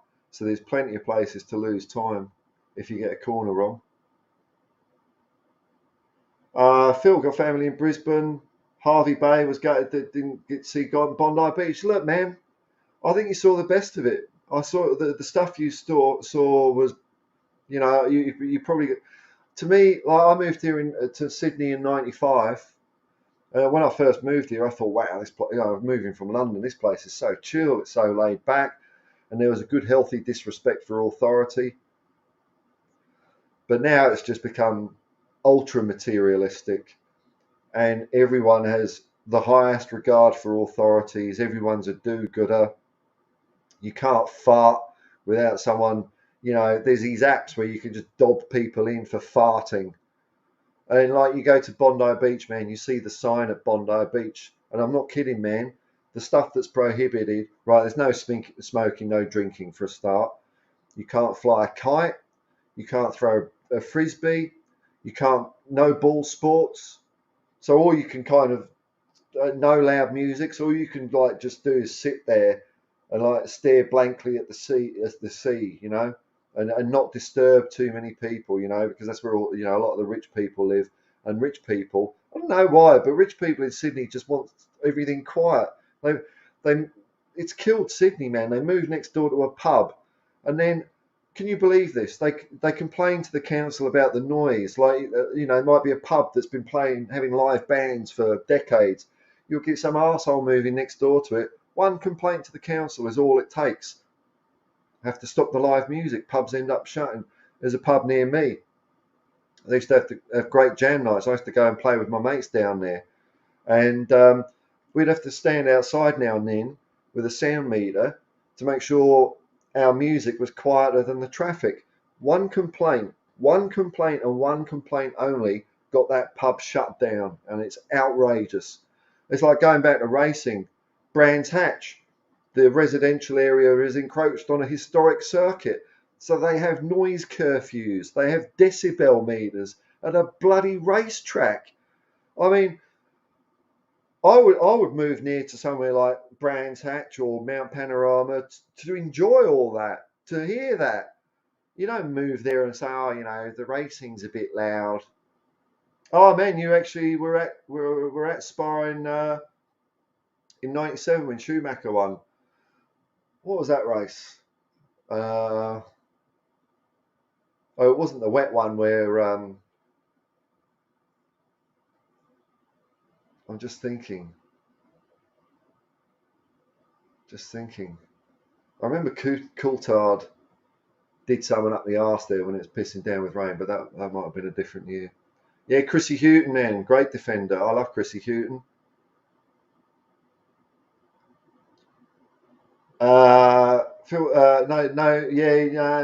It's all overblown, all that old shit. Everyone thinks you come to Australia and everything's going to kill you. I'll tell you what, I've been here, nearly 30 years, and in all that time, I've only seen one snake that I didn't like the look of. One snake. And even then, I don't know if it was a dodgy one. It was just that it was black with red rings on it, and I thought something in my reptile brain went, "No, don't fancy the look of that." But I've not come across anything super dodgy. Maybe I've just been lucky. Tour de France Unchained just came out. Okay, I don't mind a bit of Tour. The Tour de France is a bit like the Bathurst 12 Hour or the Bathurst 1000. There's those sports events where. And Tour de France is one of these where it's kind of sporting atmosphere, sporting ambience. You don't have to religiously know what's going on at every second while they're on. You can just have them on. They're just nice to have on, and you can just wallow in what's going on. And who's in front at a particular point isn't that important. So yeah, I will be. I don't know how much Tour de France I will be watching, but I'll definitely be watching some of it. Oh, you had an office job at ANZ. Oh, credit card stamp job giving increase to people in debt. I quit. It was right. No. All right, man. So you've made the jump too. Welcome, brother. Yeah, it's shit, isn't it? There comes a point, I don't know, where we just can't do it anymore. And maybe it's an age thing. A lot of people my age either have just jumped ship and just thought, bugger it, so what if you've got no money? It's better to be happy in life. Or the ones that I know that are still in, they are just, talk about super depression. There are a lot of people struggling out there, and I do feel for them. And like when you're in it, it feels impossible to get out or see another way. And then a lot of people struggling with mortgages, and interest rates have gone up. So everyone's paying more on the mortgages because the bank says, oh, we've got to fight inflation by putting the interest rates up on, instead of saying, oh, let's do something about profit, because that would help prices come down as well. It's a bloody tough old world, man, but you've made the jump, dude. You're not worthy. Hey, Paul, big up. Lived in South Road. Ah, nice one, man. Yeah, that would have been fun hearing them zooming around. Yeah, the sound. Although Formula One cars, the sound's gone a bit. I prefer a bit of internal combustion on. I find it. Having said this, like, I am actually enjoying F1. I always enjoy F1, but I'm enjoying the car redesigns that they did a couple of years ago, so cars can get up each other's arse again. So you see a bit more racecraft happening. But I think, look, if you're going to burn some fossil fuels, do it in a Formula One car. I mean, as far as the whole world's consumption goes, it's pretty much bugger all, isn't it? And when you've got all this battery technology in the cars, it just makes them heavy and cumbersome, and not as twitchy, not as loose on the road. So you're going to get me on the electric cars, which I think are an absolute joke. thinking that lithium batteries is somehow planet friendly is ridiculous. You know, you chart to me, right? I know I'm sidetracking here, but if you've got a lithium battery in your car, right? Not only have you got the cost of the poor buggers that had to mine that stuff and all the other raw materials that went into it, um, and the fact that lithium is a finite sort of resource anyway. But how are you charging the damn thing? Well, in Australia, a lot of your energy is going to come from burning coal. So you might as well cut out the middleman and just have a steam engine in your car and shovel coal in it. Doing that, having a steam engine in your car would probably be more efficient than burning coal somewhere else that drives a turbine from steam, generates a bit of electricity that comes down the pipe and charges your car. There's more steps in that. If you're talking about renewable stuff, I think maybe hydrogen fuel cells are the way to go. That seems to me to be a plausible renewable resource. And I know a friend of a friend is involved in a project at the moment about jumping ship. This guy used to work in the oil industry, and his soul was weighed down by the cost of what he was doing on the environment. So he's gone into fully renewable, and he's got this project going in Tasmania, where the whole thing is renewable. So the hydrogen is generated from solar and wind power, and then when you use hydrogen in a fuel cell, the byproducts is largely water. So that's all green. I mean, if you're serious about renewable and the planet and energy and all that, I think that's the way to go. And at the moment, it is more expensive than petrol, but as things catch on, it will probably come down. But hey, if that's the price of moving around, but when you pay that, you're not doing it as much harm. I think that's really cool. But lithium batteries, man, don't get me onto Teslas. What a piece of shit those cars are. What a piece of shit. These idiots that think, driving around, right, I can tell you there is fuck all chance you're going to have robot cars. You might have one robot car and it'll cost $10 billion to do it. Well, I don't see the point. We meet people like me are cheap. It's absolutely ridiculous to think you have robot cars in the future. It just ain't going to happen. There's no way. No way. I'm from South Africa, Celtic fan. Cool. Nice, man.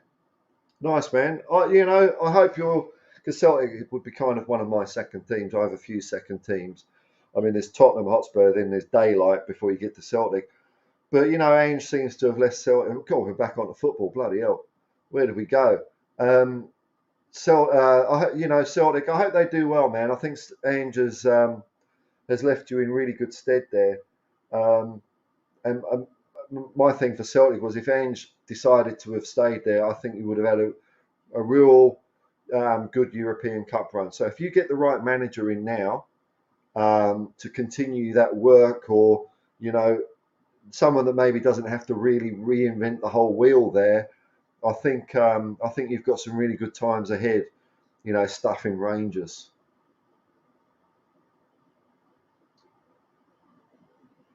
All right, okay. So, because I was thinking of rain there. So he came out on wet tyres with fit and quali. Was first after a lap. I didn't like Schumacher because I thought his racing was a bit over the line, but there's no doubt he was incredible. Like at the moment, I like Lewis Hamilton. I'm not really a fan of any driver, but I don't mind Lewis Hamilton, not because of like his personality or anything like that, but I just kind of go by how people drive on the road, because I think you can tell something about a person, just like in sport, like in football, you can tell something about a person's character, about how they are on the pitch, I think, over time, And Lewis is he's a very fast driver, but he's robust, but he doesn't go over the line to me. Sometimes he does cock it up. I remember he took Albon off into Lagos one year, but it was a cock up. Whereas for me, Max Verstappen, I can't stand that guy. I can't stand that guy. The shit he pulls on the track doesn't even benefit himself. That's the thing about it, He does it. Max Verstappen, very, very fast, driving the fastest car on the road. But to me, he is a driver that only looks 10 foot in front of his car. That's all he cares about. He doesn't think of the wider picture of the race, maybe because he doesn't have to, because he's so quick. But I don't like drivers like that, you know. Back in the day, I was a big Nigel Mansell fan. I used to like Alain Prost. I really didn't like Senna because he was over the line for me. He was dangerous as well. And Schumacher was dangerous, shoving Damon Hill off. Yeah, it's not on, is it? Lots of spiders in Katoomba. Bloody hell, we're getting on to what can kill you in Australia here.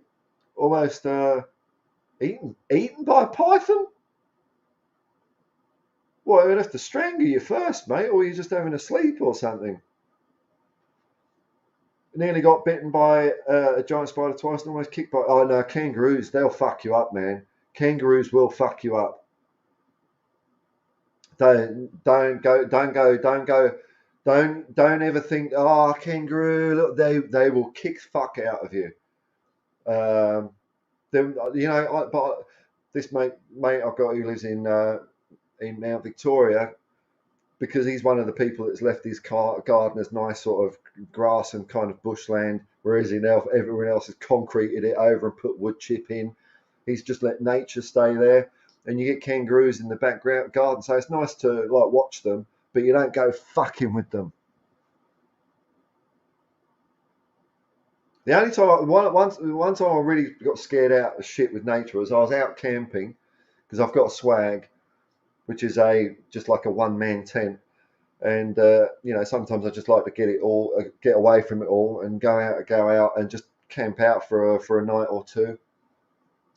And sometimes I'll go to, there's a place out past Western Sydney where it's got, you know, meagre facilities. It's got a bog block, and I had a campfire, and I sat there, and I just dozed off. I just fell asleep in the night. I just fell asleep in the chair, just slouched out like this, and then I woke up. Oh, right. Went to the toilet block, did my business, and I was washing my hands, and in the mirror, to my horror, I saw this massive spider. It was a huntsman spider, which isn't a dangerous spider, but they're fucking these big furry motherfuckers, I tell you.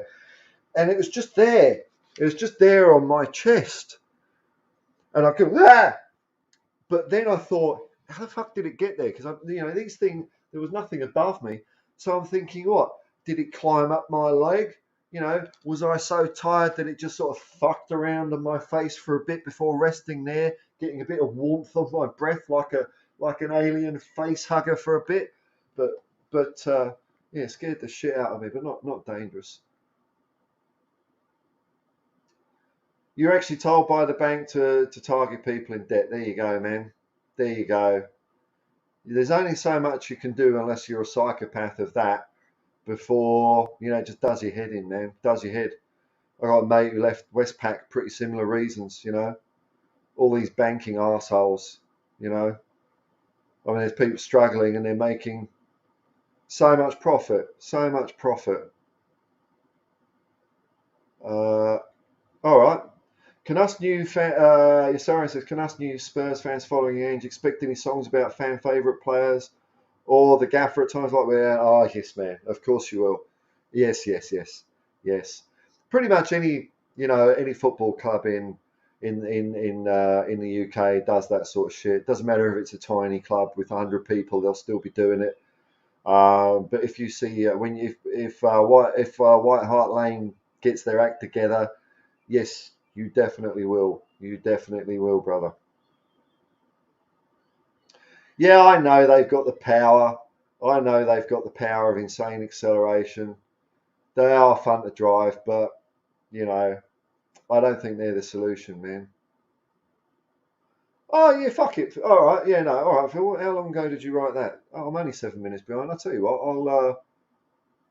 Yeah, why not? Let's have a look, eh? Copy. So what I'll do, good idea, Phil. I'll post the link to come on. Now the way I'm thinking of tackling this, it depends how many people come on for a start. But I find that, and I find this when I've been on other channels as well, that when it looks like a wall of Brady Bunch, you got 9 people.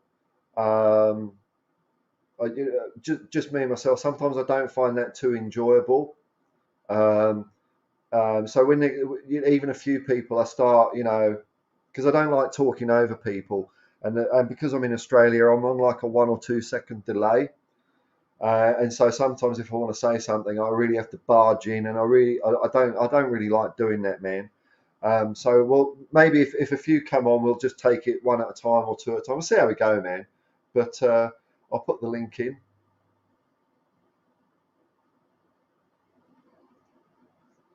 And remember, our talking point for today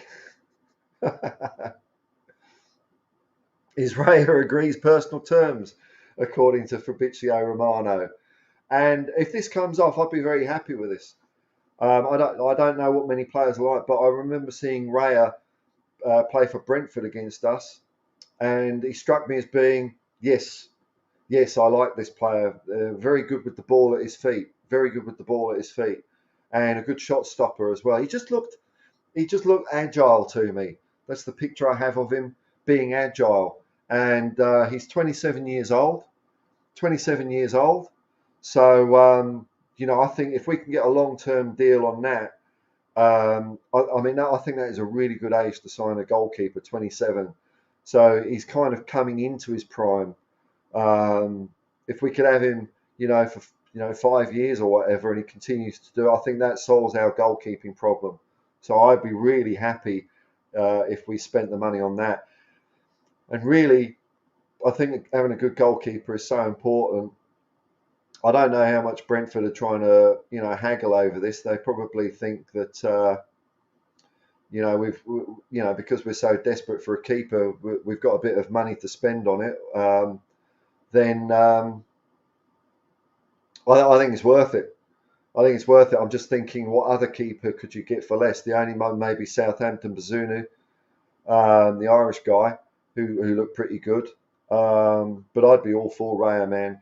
The keepers I saw that I didn't mind were Raya and Sanchez, the Argentinian, or Martinez, because I like the kind of cut of his jib. I like the way he psychs players out. So the link's in the chat there. The link's in the chat if you want to come on. In case I buggered it up, I'll just post it again. Come on, have a chat. Mark, Sheriff. Why Sheriff? Or maybe I don't need to know. Maybe we just leave that as legend. Hydrogen is the most abundant element in the universe. Not very abundant on Earth though, because it binds with everything. But it's there, isn't it? It's there. It's everywhere, and you can split it off with oxygen with a bit of electricity. You can get from the wind or the sun. So and when you turn it back into electricity, you just get the water back instead of the buggery that we do now. So I don't know. Look, I'm not a scientist. I'm not even, I might be a hippie, but I'm not really a huge greenie or anything like that. And I might be completely wrong. I might be talking absolute bollocks. I don't know. Drummer's Nightmare, have you ever done the Tottenham Skywalk? Thinking of going for a good concert? I'm assuming you're asking other people that because I live in Sydney and I haven't been back to England since 2012. If I was in London, I wouldn't do this. Why would I do a Skywalk, man? What's the point in that? I mean, don't get me wrong. If you want to do that, that's your thing. But I'd rather go up a mountain. I like skiing. That's the kind of height I like. Just going high and looking over all the concrete shit. I don't know, man. Leclerc, Leclerc is a player, is a driver. When he started, he had a bit of the Verstappens about him. Just going for a move no matter what, because sometimes it don't make sense to go for a move. But in the last couple of years, I've seen Leclerc actually drive really smart. I think it was at Spanish Grand Prix last year, maybe, when you just come down in turn one. If you haven't got it nailed on, it ain't worth doing because they'll just get you back on the next cut through. But a guy like Verstappen, because he's just 10 foot in front of his car, he's always going to go for it no matter what. And Leclerc was smart. He was in front, but he wasn't in front enough to make it stick through the other two turns. So that's when I thought, okay, Leclerc is he's maturing as a driver, man. He's maturing as a driver. Oh, here we go. Here we go. Oh, how are you doing? Yeah, Hello, am I in, Paul? you are. You're on. Hello. Mate, I haven't done this. I don't even my picture doesn't even come up. I haven't done this in a long time. Okay, so That's all right, man. yeah, I haven't. Last time I went on a live stream was Dermot's St. Patrick's show on when was that? 17th of March. Yeah, man. So yeah, man, Paul, you're knocking the pins over, man. You're bowling them out. You know, you're rocking up big numbers, man. Massive progression and trajectory here with this channel, man. You know, so congrats to you. Congrats to you. People love tuning in. Oh, thanks, man. You know, yeah, that's very, very, very kind of you, man. You know, Paul, you don't do flattery, all right? So let's just go back to En Rouge and Spa-Francorchamps and how you take that fucking corner, man. Say that again. Sorry, I missed the first bit. Oh, I was going. No, sorry, mate. Just saying. Let's go. You don't take flattery very well, like myself. Yeah. So when people say, "Oh, you're doing a good job at your channel," I reckon you're. Yeah. I don't know if I'm, you know, flattery, you know, I don't know if I'm, you know, I mean, look, I don't want to talk about my gold medal though, you know, that's for another day, but you know, I don't know. This is the closest, by the way, I'll give you get to giving you a compliment because you're an awful bollocks spoken cunt, man. But you know what I mean. Right, let's get to the football, man, or the F1 or the Tour de France. Eau Rouge, right? That all starts at La Source. You've got to get that right, and then you're coming up yes. Eau Rouge. You've got to get right over the right-hand side of the track to turn in for the first bit, and then you're just holding on your arse and hoping you get the rest of it right up the Kennel Straight. When I walked it, when I was there in '97, right? I'm not joking, right? We were there, me and my mate Coxie. We stayed in the hotel. My sister's friend owned a hotel and spa in the village that he had inherited. So we got this like really shite room in this really dodgy hotel. But anyway, it was great, man. But you wouldn't believe when you walk down Eau Rouge from La Source, the gradient. You don't understand how deep it goes and how far up the valley. And then you're on a blind. When you're coming out of En Rouge, you're going to the right with the racing line, but it swings to the left and goes into a straight. And it used to be blind. It used to be blind. They've now, I think they've modified it so it's not so blind. But in '97, man, when I was there, trust me, it was blind. It was crazy. And the mad thing was Schumacher, right? Everybody else came out on dry tires, and Schumacher came out. I think he's either on intermediates or full wets, and the rain cloud just popped over between Spa and Francorchamps, pissed rain on the circuit, and Schumacher was the only one who was on the right tires, man. And I lost 40 quid in that race with my mate because he was a Schumacher fan and I was feeling up. But anyway, yeah. I went to the Melbourne Grand Prix as well, by the way, in 2004, I think it was. Yeah, I want to get down there sometime. See, like when you see Eau Rouge on the TV, you don't get it. Now, when I used to race in VR, you get more of an idea, but then you've had the next level up from me. You've actually walked it. And I know when I'm driving it in VR, there's a point where you can only see sky. And to your point, how they've softened it up a bit. There's this sim driving thing called Assetto Corsa, and you could download. Yeah, I know it. Yeah. You could download historical tracks. So they had the old Spa when it was like just a romp off into the countryside. I think it was 23 corners or something, and they've reduced it to 17. I might be wrong. I'm not as up to date with Formula One anymore as I used to be. The new Spa circuit, I think, came about in 1979. Prior to that, you know, when you go up the Kemmel and then you go off to Lake Com with the S band. Lake Com, I was sitting. By the way, when I was there, I was on Pouillon, which I think it might be the next. Yeah, Pouillon's further down. Yeah. So the old track used to be you go up the Kemmel straight, and instead of then continuing on, you used to just keep on going straight for bloody miles. and it just used to go off into the countryside. The original Spa circuit Beautiful, was absolutely beautiful. the current Spa circuit is kind of just one corner of the old circuit.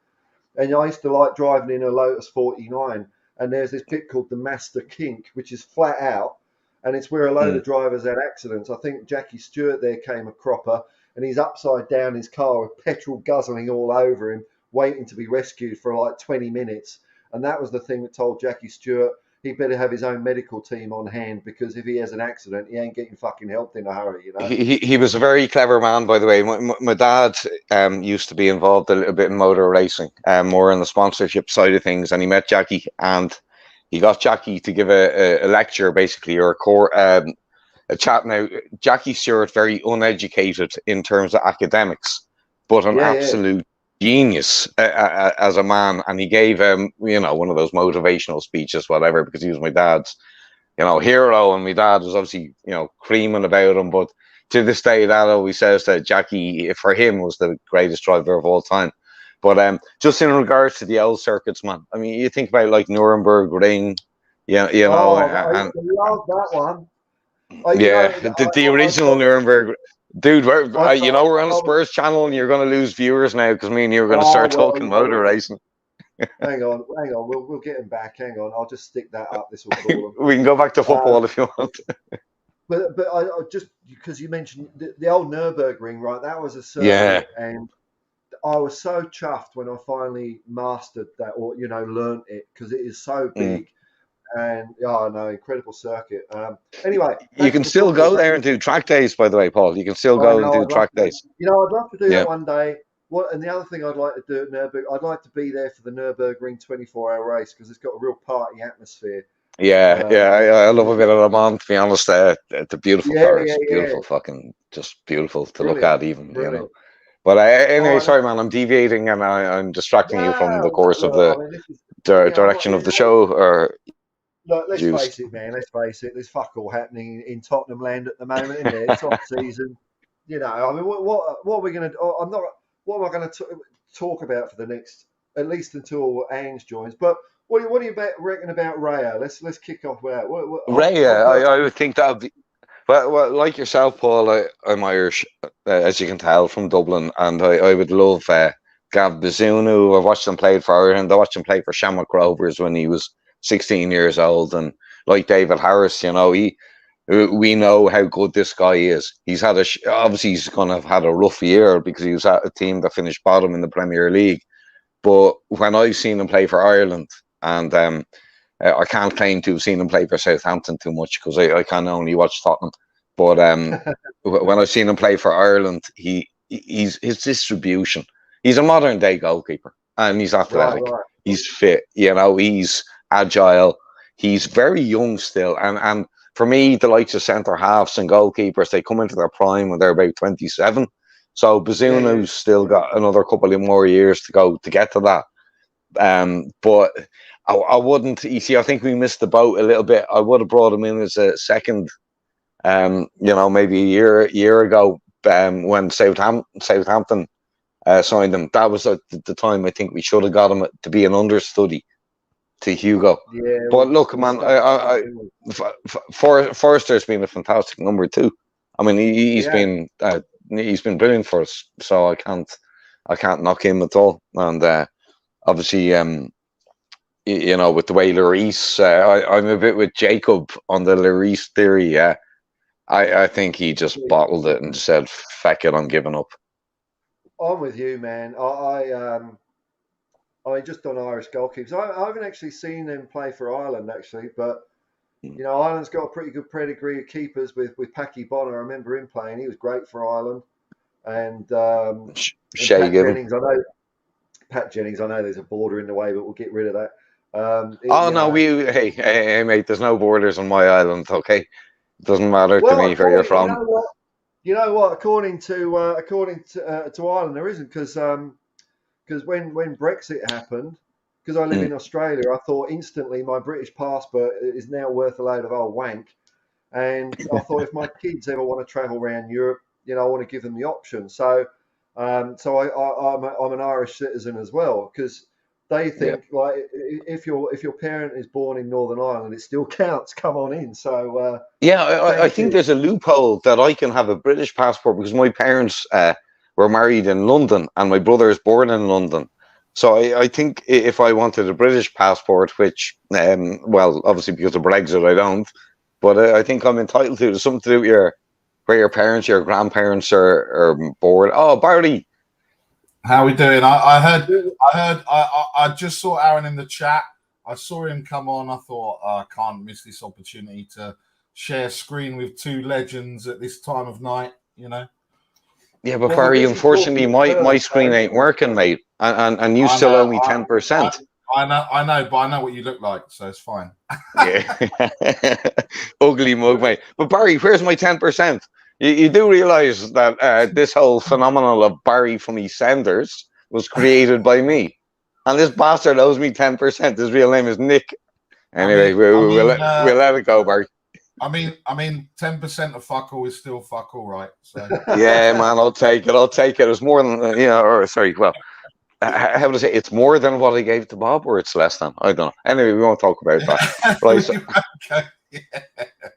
You mean to tell me you're not on the take from Enoch Berry? You know, going around just doing a bit of subtle propaganda, saying he's a stooge, man. Saying Emerson's a good player. How much do you get bunged for that? You know. Well, I was just watching someone else's. Thing, and Tapping Tobes was arguing with a Liverpool fan, saying that Emerson's better than Trent at defending. So obviously, I agree with that. So Tapping Tobes is a legend as well for going on that show and calling the Liverpool fan out. So yeah, look, we're taking a break at the moment, so I'm just it's quite nice to not have to plan anything, and obviously join the Hotspur hippie and the legend that's going strong and talking some sense. So yeah, it's good. So I assume the latter part of that was about me, Barry. Yeah. Yeah, it was. Barry, sorry, Paul. I just want to ask you, Barry. Right, so because like sometimes I have this thing where I've got a blind spot for players, or I see something in a player that no one else sees. Because you were on the Emerson bandwagon from the get go. What was it that sort of caught your eye? Because I mean, to my eye and to a lot of people's eyes, we just thought he was dog shit. But you were always saying there's a good player there. What was it about him? I don't know. I think obviously, I think the fact that with all the nonsense that was going on, he kind of, obviously there was a time when he was getting booed, and then he thought that the crowd were cheering for him when he got substituted, and actually they were cheering because he got taken off, and he went and spent £1 million on whatever, to try and make himself a better footballer. Apparently he's going to spend another 1.6 million in the summer as well.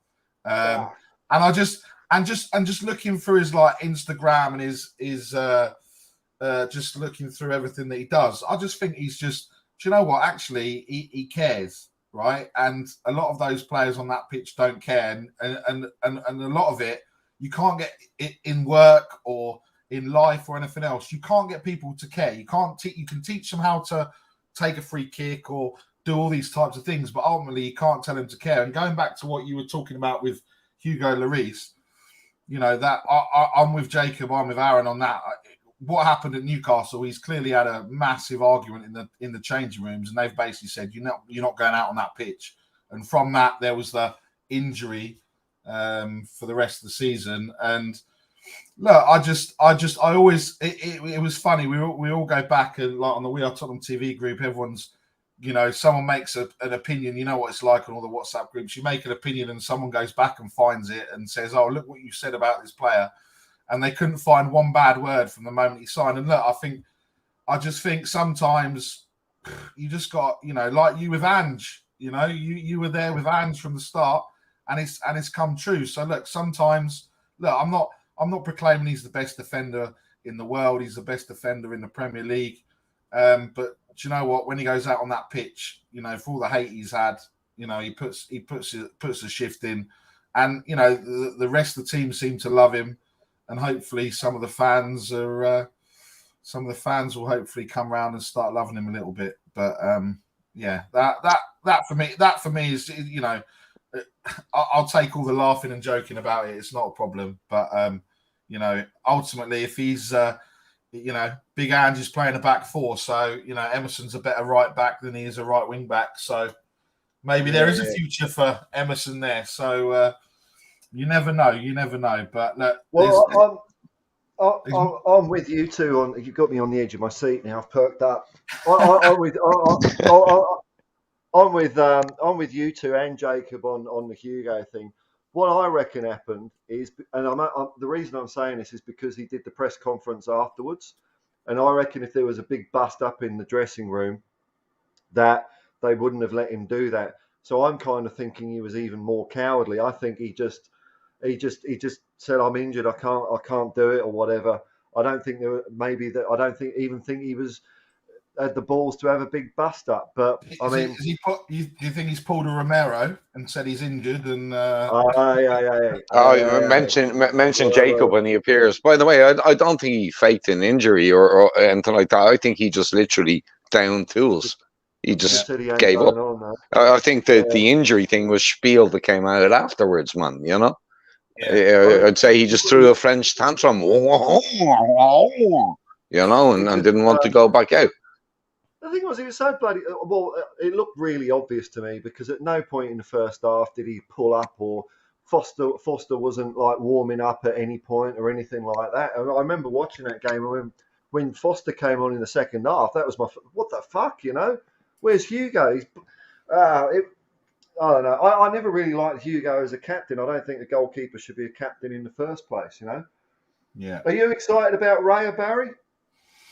Yeah, look, I'll be excited when we don't haggle over £20 and a bag of crisps or whatever will be the sticking point. Look, I think it's look, obviously Romano's come out with, obviously I've been out all day. I've been at bloody Wembley Stadium all day. The only time I said earlier, the only time I'm going to Wembley Stadium to witness anything, because it's not going to be with Tottenham.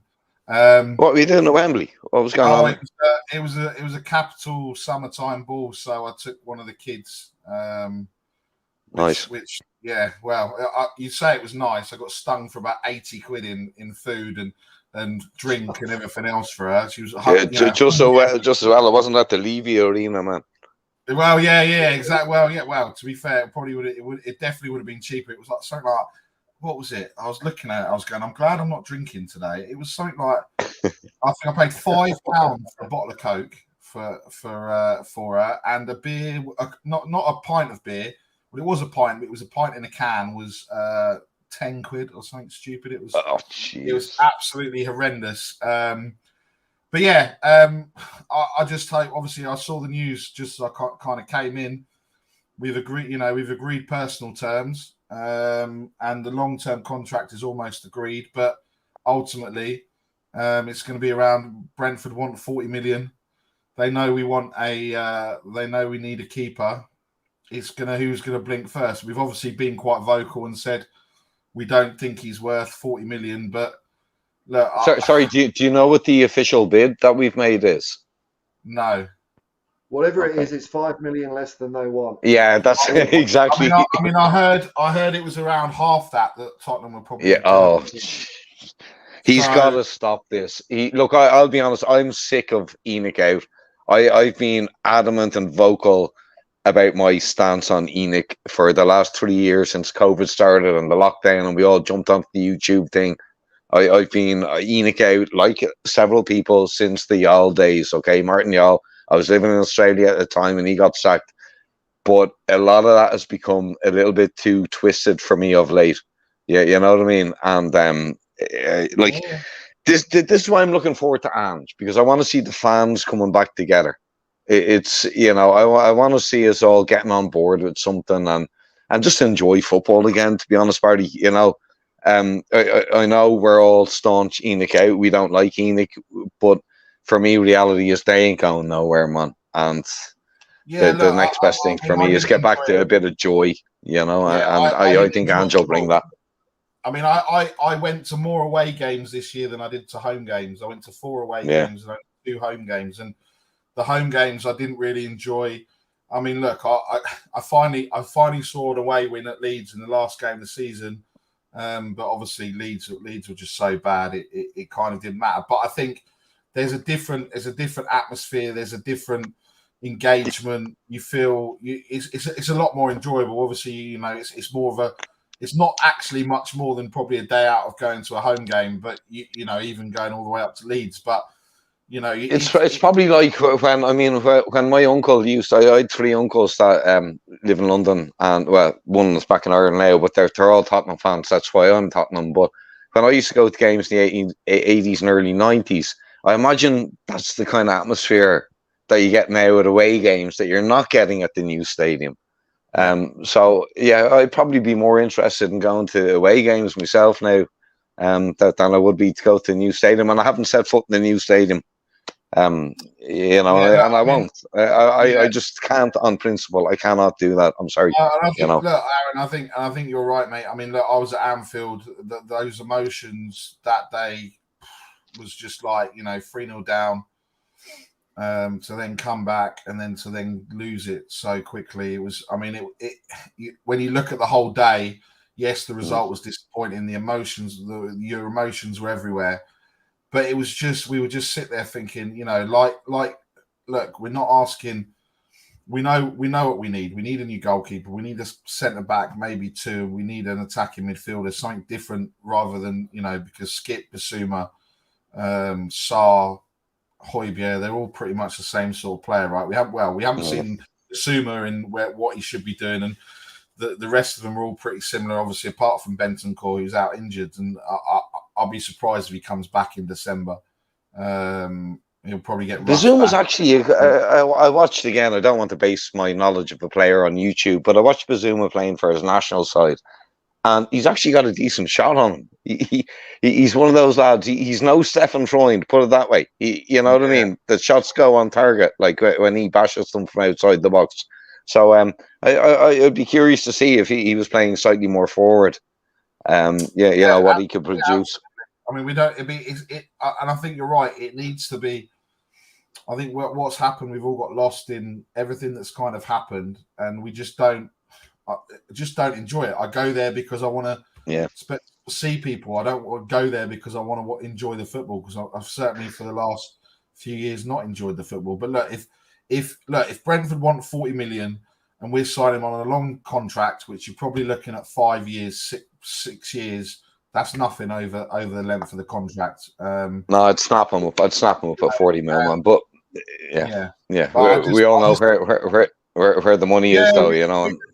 But we need to look. And there's obviously there's the news about potentially signing Longley, and it's just like this is just we're making the same mistakes that we've made for. Well, it kind of indicates that Ange isn't in control yet, to me. If we're signing if we're going to do a Longley deal, right?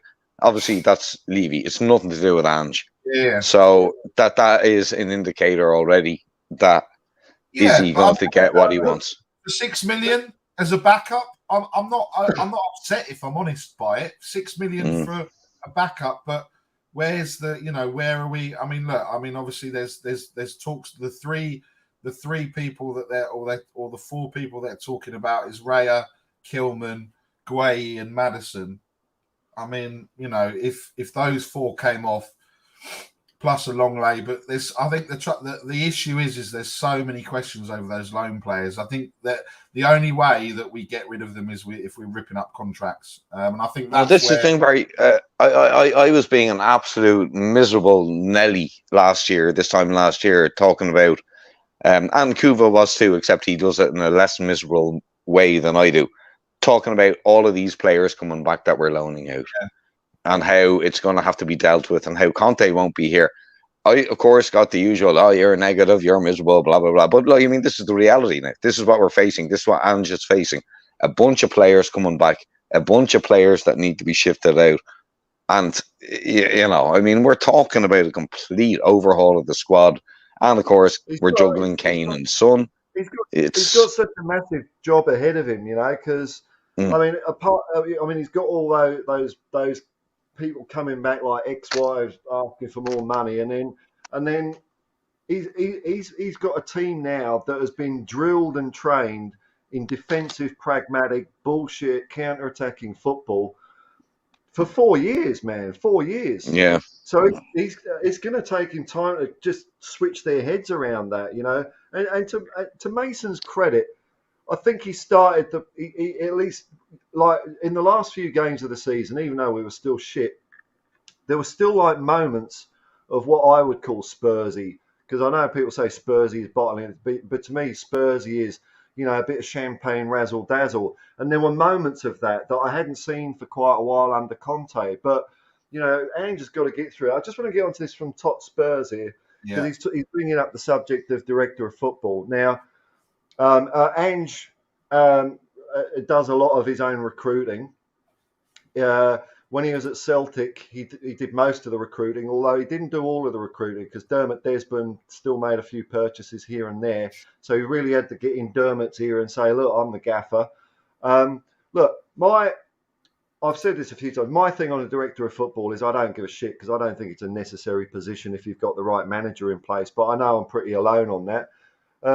What about you two? Are you any directors of football? Does it, you know, give you a semi when you're thinking about directors of football?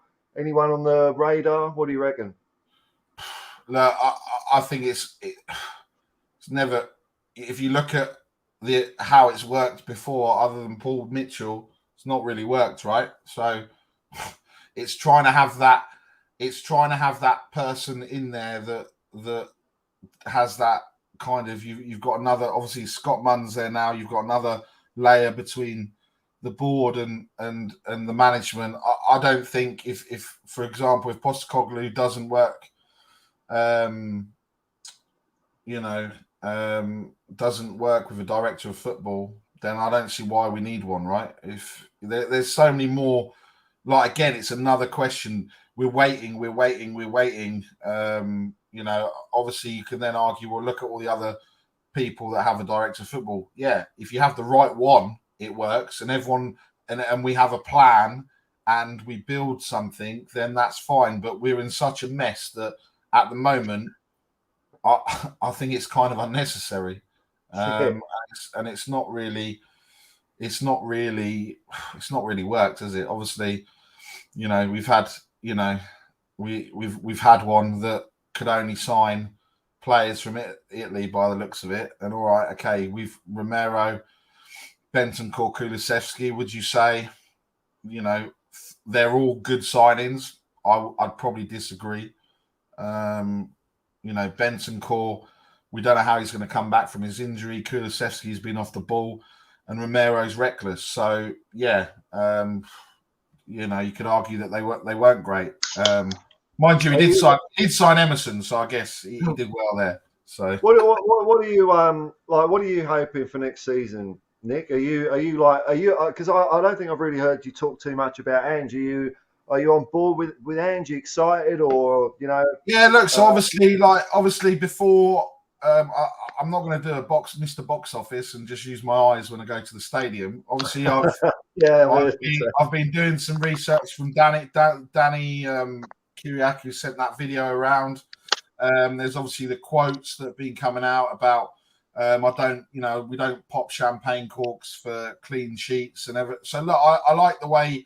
Look, it's a perfect appointment because actually there's no expectation, and I'm not saying that in a bad way. What I'm saying is that we like what Aaron said, is we need to enjoy it again. We need to be sitting there going, oh, I'm going to Tottenham. I'm going to Tottenham today. I'm going to support the boys, and we've not had that for.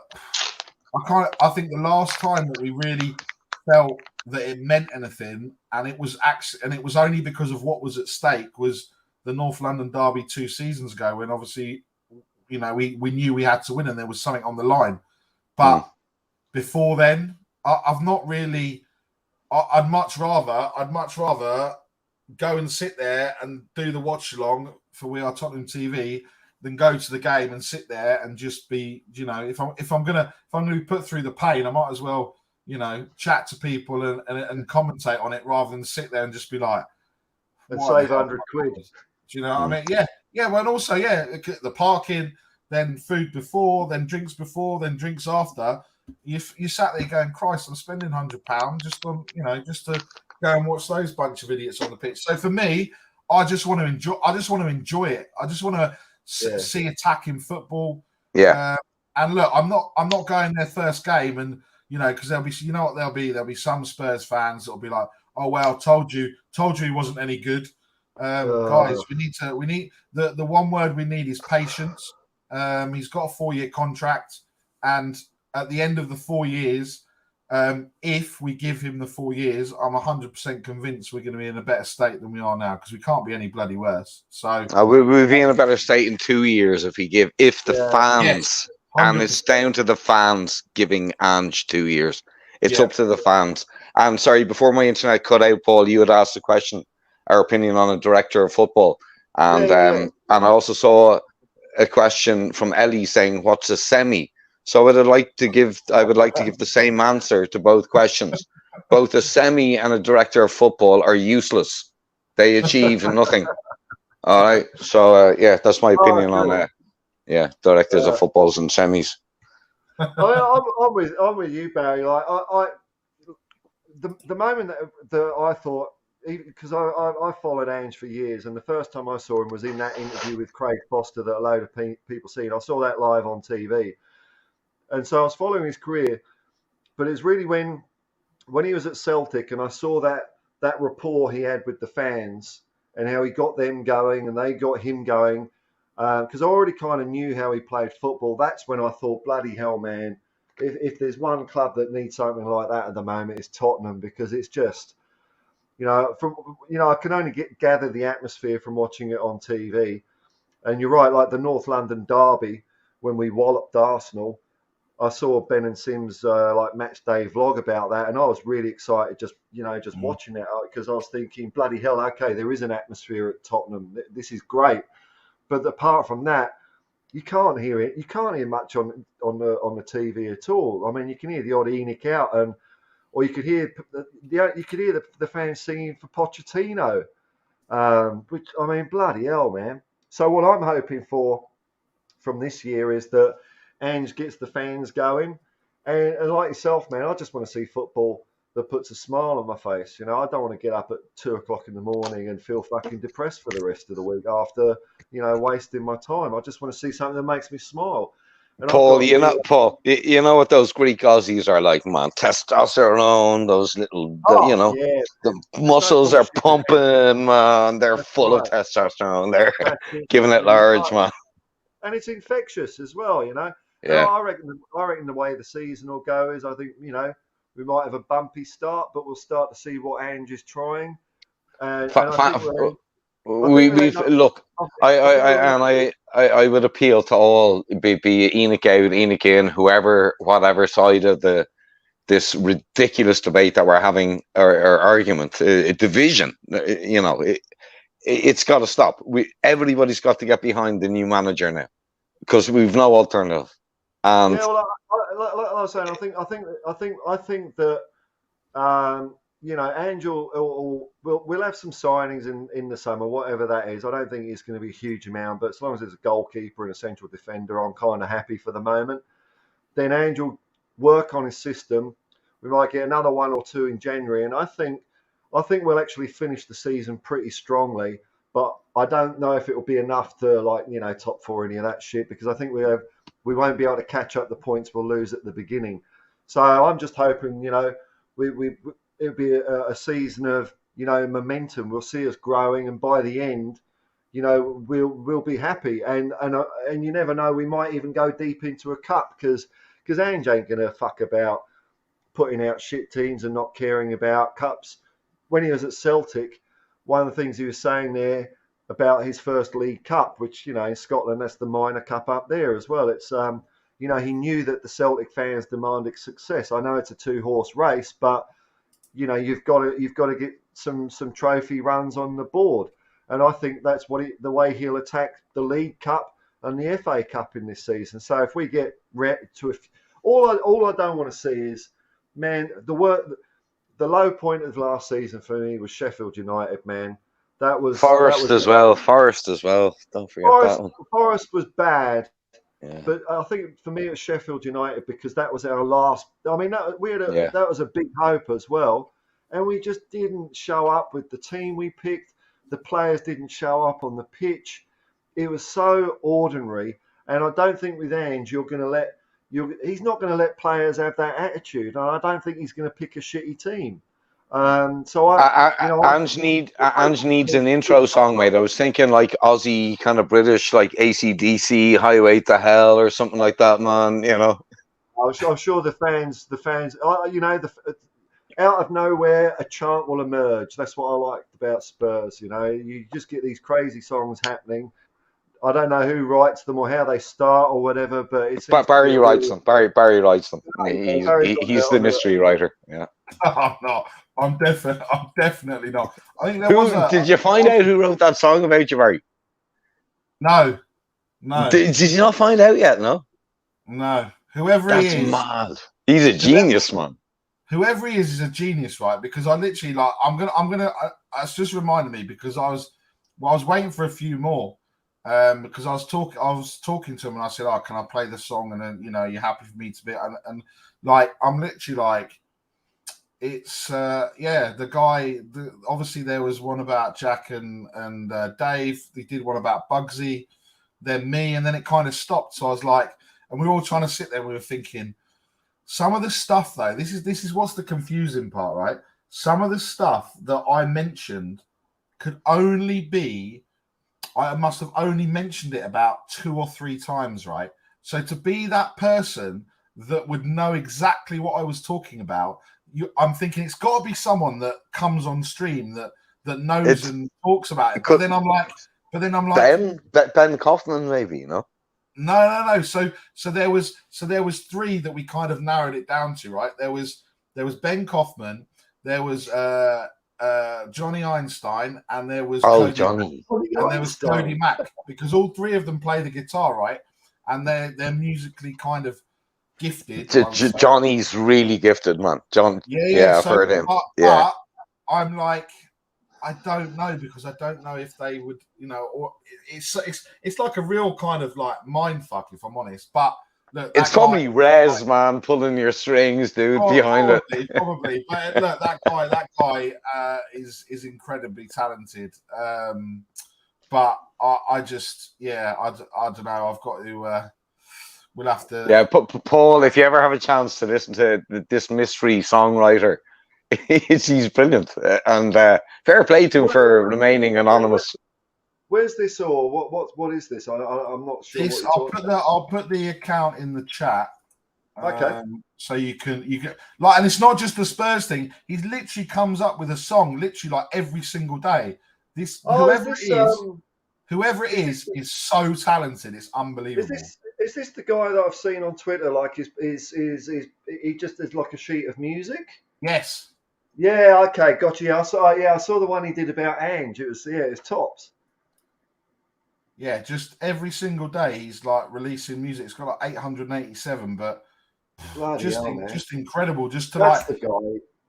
That's the guy. Let's just see. Like, and literally, I messaged him about something else, and then literally the next day there was a song about me, and I was like, "That's." And Ellie got a song as well. She said. Ellie got a song. Yeah, Ellie got a song. Paul, you're next, man. You're next to be taken down. Oh, bloody hell, man. The mysterious songwriter is coming for you. No one knows who he is. Is that right? No. Well, someone must know who he is, but none of but he ends every song with ,8, ,1. Yeah. But no, Paul might get that one. You won't, Barry. You're too young. Don't come here with your rich talk. By the way, Paul, you were so spot on about me having a disc drive. You're so spot on, man. I didn't have to do that. I just typed load. You fucking nailed me, man. I forgot that when you need a tape drive, you only typed ,8. Yeah. So Barry, come here to me, man. Are you going to renew your season ticket? I have renewed my season ticket, and tomorrow we will be trying to move our season tickets. So I sit 2 rows in front of Ben and Sim. and Grandpa and Danny and everything else, and there's about nine of us there. So we need to move them lower because of Grandpa. Obviously, trying to get up the steps it's a killer for us, let alone Grandpa, right? So Grandpa wants to move a little bit lower down in the south stand, but doesn't obviously want to be in safe standing. But yeah, at 2:00 tomorrow, me and Ben are going to be on a video call trying to see if we can move our seats, which is going to prove a little bit interesting. Fair play. Well, man, if you need the internet community to, get a GoFundMe for Grandpa to move his seat, man, we do it. Yeah. No, we got it all. We've got it all. We've done it. We've done it all through the reallocation process. It opens at 2:00 tomorrow afternoon till 11:00 on Tuesday. But the fact is, because we're trying to move so many people, it's complicated. So, and you know what Danny Kiriaku's like. So he's just gonna have to put up with what we do. There's no point asking him, because he said he was going to call. He said he was going to call me 3 weeks ago. And but he's living in Amsterdam now, isn't it, man? You know what I mean? Like, so he's on Amsterdam. Yeah, he's back. Okay. He's back for his brother-in-law's stag do in London. He told me that yesterday, but he didn't tell anyone else that he was over here, obviously. So he's probably sorry, just for Ellie in the comments there, I'd just like to tell her about my little experience with the Greek community in Melbourne when I lived there in circa 2004. I moved to Melbourne, I think, about 2003, lived there for about 5 years, and it was the formation of the A-League time. So I used to go to a team called Melbourne Victory, and there was a massive Greek Australian fan base, also Croatian and Serbian. I think they were made up of a lot of South Melbourne fans, but I can't deny the passion. And in 2004, when Greece won wasn't one of the Euros in 2004 they won? Yeah, man, 40,000 Greeks out in the street, up on I can't remember the street. It's at the top of Lygon Street, opposite Flinders Station.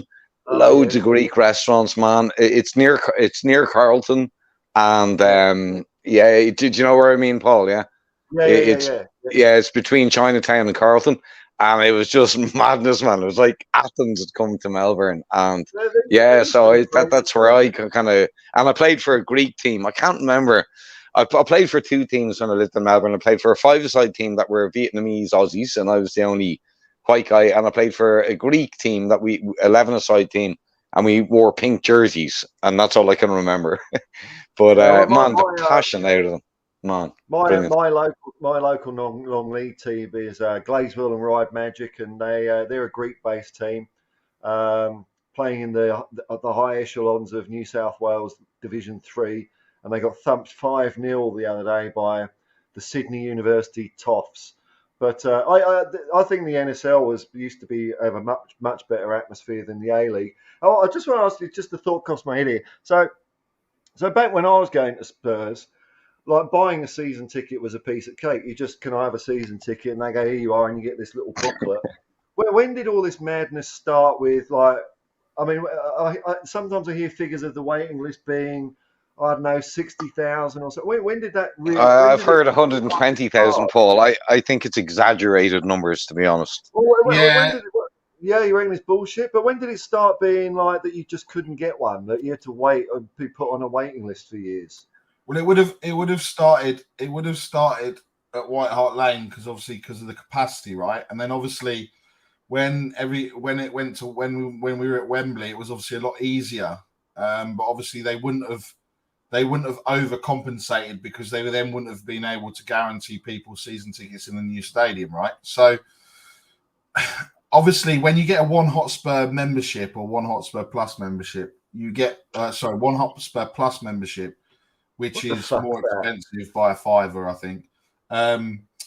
You get put on the season ticket waiting list, right? So really, you don't know what the waiting list is, right? Because obviously people could have got that if they're living abroad to get tickets or what have you, right? So when I got my season ticket, 2 seasons ago.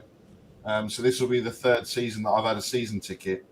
And I was 37,000th on the season ticket waiting list. So I don't think I was 37,000th. I think it was a mixture of COVID. It was a mixture of we weren't playing great football. I guess it was a perfect timing thing. But I would say, I think when Iggy got his membership, it said he was like 102,000th on the waiting list. But I reckon there will be people this year that will be 40,000, 45,000, maybe higher. They'll get offered a season ticket because obviously with what's happened, people wouldn't have renewed, etc. I do got to say, Barry, and just from an overseas fan, I know I'm not that far away, but I don't personally go to games since Martin Yall was sacked, but my uncle and my cousins still go to games, and I mean they were able to get tickets for Taxi to Mycon when Gareth Bale ran amok. They were able to get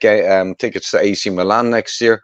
So it seems to be easier, I think, sometimes access for fans from overseas almost than the local fan base, maybe. Yeah, I mean, look, I just want to say. Sorry, Jacob. Hi, Jacob here, the president of the Eric Dyer and Hugo Lloris El Paso branch. I might have once lost my heart to a girl in El Paso, but even though his hair's long, he's as manly as they come. It's Jacob. Big up, Jacob from United Spurs of America. How you hanging, man? Oh, what's the old saying? Short, shriveled, and to the left. I'm doing good though. How you doing, Barry? Sexy beast. Hey, Aaron. Sexy what's beast, going on? Man. Short, what are we talking shriveled, about? to the left. You're a member of the goalkeepers union there, Jacob. Are you getting mildly moist over Raya, or have you got another goalkeeper in your sights for Spurs? I mean, you really got to look at keepers that are wanting to leave. I think for $40 million, that's a pretty hefty price for a goalkeeper who has 12 months left on his contract, I believe. So to me, it's a little bit. I'm fine with it because obviously he's an upgrade on. I mean, obviously Hugo's not coming back, but he's an upgrade on. If Hugo were to stay, he's an upgrade on Forster. He's an upgrade on what we've had in the past, but he's still not this sweeper keeper ball at the feet like you saw in the Champions League final. I don't know if anyone got to see it, but Ederson, perfect example of a sweeper keeper, today's type of keeper who can also make incredible saves, and we need someone who can make incredible saves, and David Raya can do that. David Raya can make incredible saves, but what I don't think he's the greatest at is the ball at his feet, which is what we always critique Hugo Lloris at. So for me, it's a little bit worrisome if we're really wanting to drop 40 mil on a keeper that's of that caliber. I wouldn't even be against going to get someone like Ian Millier. You probably get him for 10 mil off relegated Leeds. He's not very good, but I think he has a high ceiling. He's a young kid. He's tall.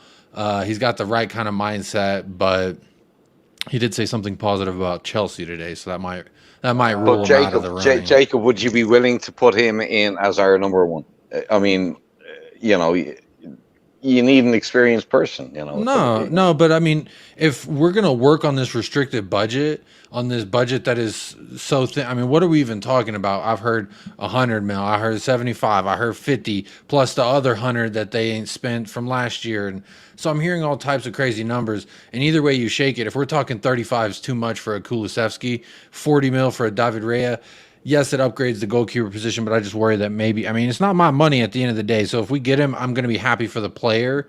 But if it depletes the funds, what's up, Phil? If it depletes the funds for a center back and a top center back at that, or maybe a top up and coming center back, someone, or maybe a well-established Koulibaly, I hear wants to leave Chelsea. They're trying to ship players out. I wouldn't mind someone of that ilk that maybe could partner with Romero and really get the defensive back line humming. So Jacob, are you a goalkeeper? What? But are you factoring in all our outgoings? Like, we're going to have incoming money, that can be spent from all our outgoings. Now we need but that's an assumption on a funds that we don't have yet. That's like spending money that but you're I'm also expecting assuming, though, make. Jacob. But you're also assuming that that if we spend 40 million on the goalkeeper, that we can't buy a centre half. So that also is an assumption. what I would Well, like to it's see all is that speculation until we know what the transfer budget is, right? That's kind of what I prefaced everything with. Mate, that's why I tune into the Tour de France during the summer and I don't pay attention to the fucking transfer window. Yeah, I remember you know saying what I that mean? last summer. Yeah. Ah, I fuck remember yeah, that. man. I hate the transfer Okay, window. look, I've seen these. I've seen these like reports and things here and there, and I don't know what's true and what's not about, the budget being limited and then, sell to buy and all this sort of shit. And I'm just thinking, okay, I get it when we're in White Hart Lane, there was the sell to buy and all that sort of shit. You have to balance the transfer balance sheet. But I thought now that we got the stadium, we're going to have a bit of extra cash and shit. And it just, am I being dumb here? But shouldn't we be getting a bit of extra money or We something? we need Sean Butler. We need Sean Butler to answer that one because I don't know where the money's going from the Anthony Joshua or the Beyonce fights. When Anthony Joshua beat up Beyonce, I don't know where. I have no idea where that money went, man. Or when, I don't know, one of the Schumachers were driving a go-kart underneath the fucking track and drove into some other, was it Guns N' Roses or somebody, Axl Rose? Who knows where that money has gone? It certainly doesn't come back out onto the pitch of the club that we all love. I had to laugh at the Guns N' Roses thing because I was thinking the last time they had a hit was about the time we won the FA Cup. So I'm thinking I saw them live in '91, but I admit I was selling weed from the back of a little kind of a chocolate bar selling stall, so I didn't really pay much attention to the gig. I was only a teenager, but there you go. I saw Axl Rose live in concert. So is that what we got to look out? Is that what we? Is that like the code? Is it look out for a chocolate bar van? Dude, I'll be there lashing out the buds.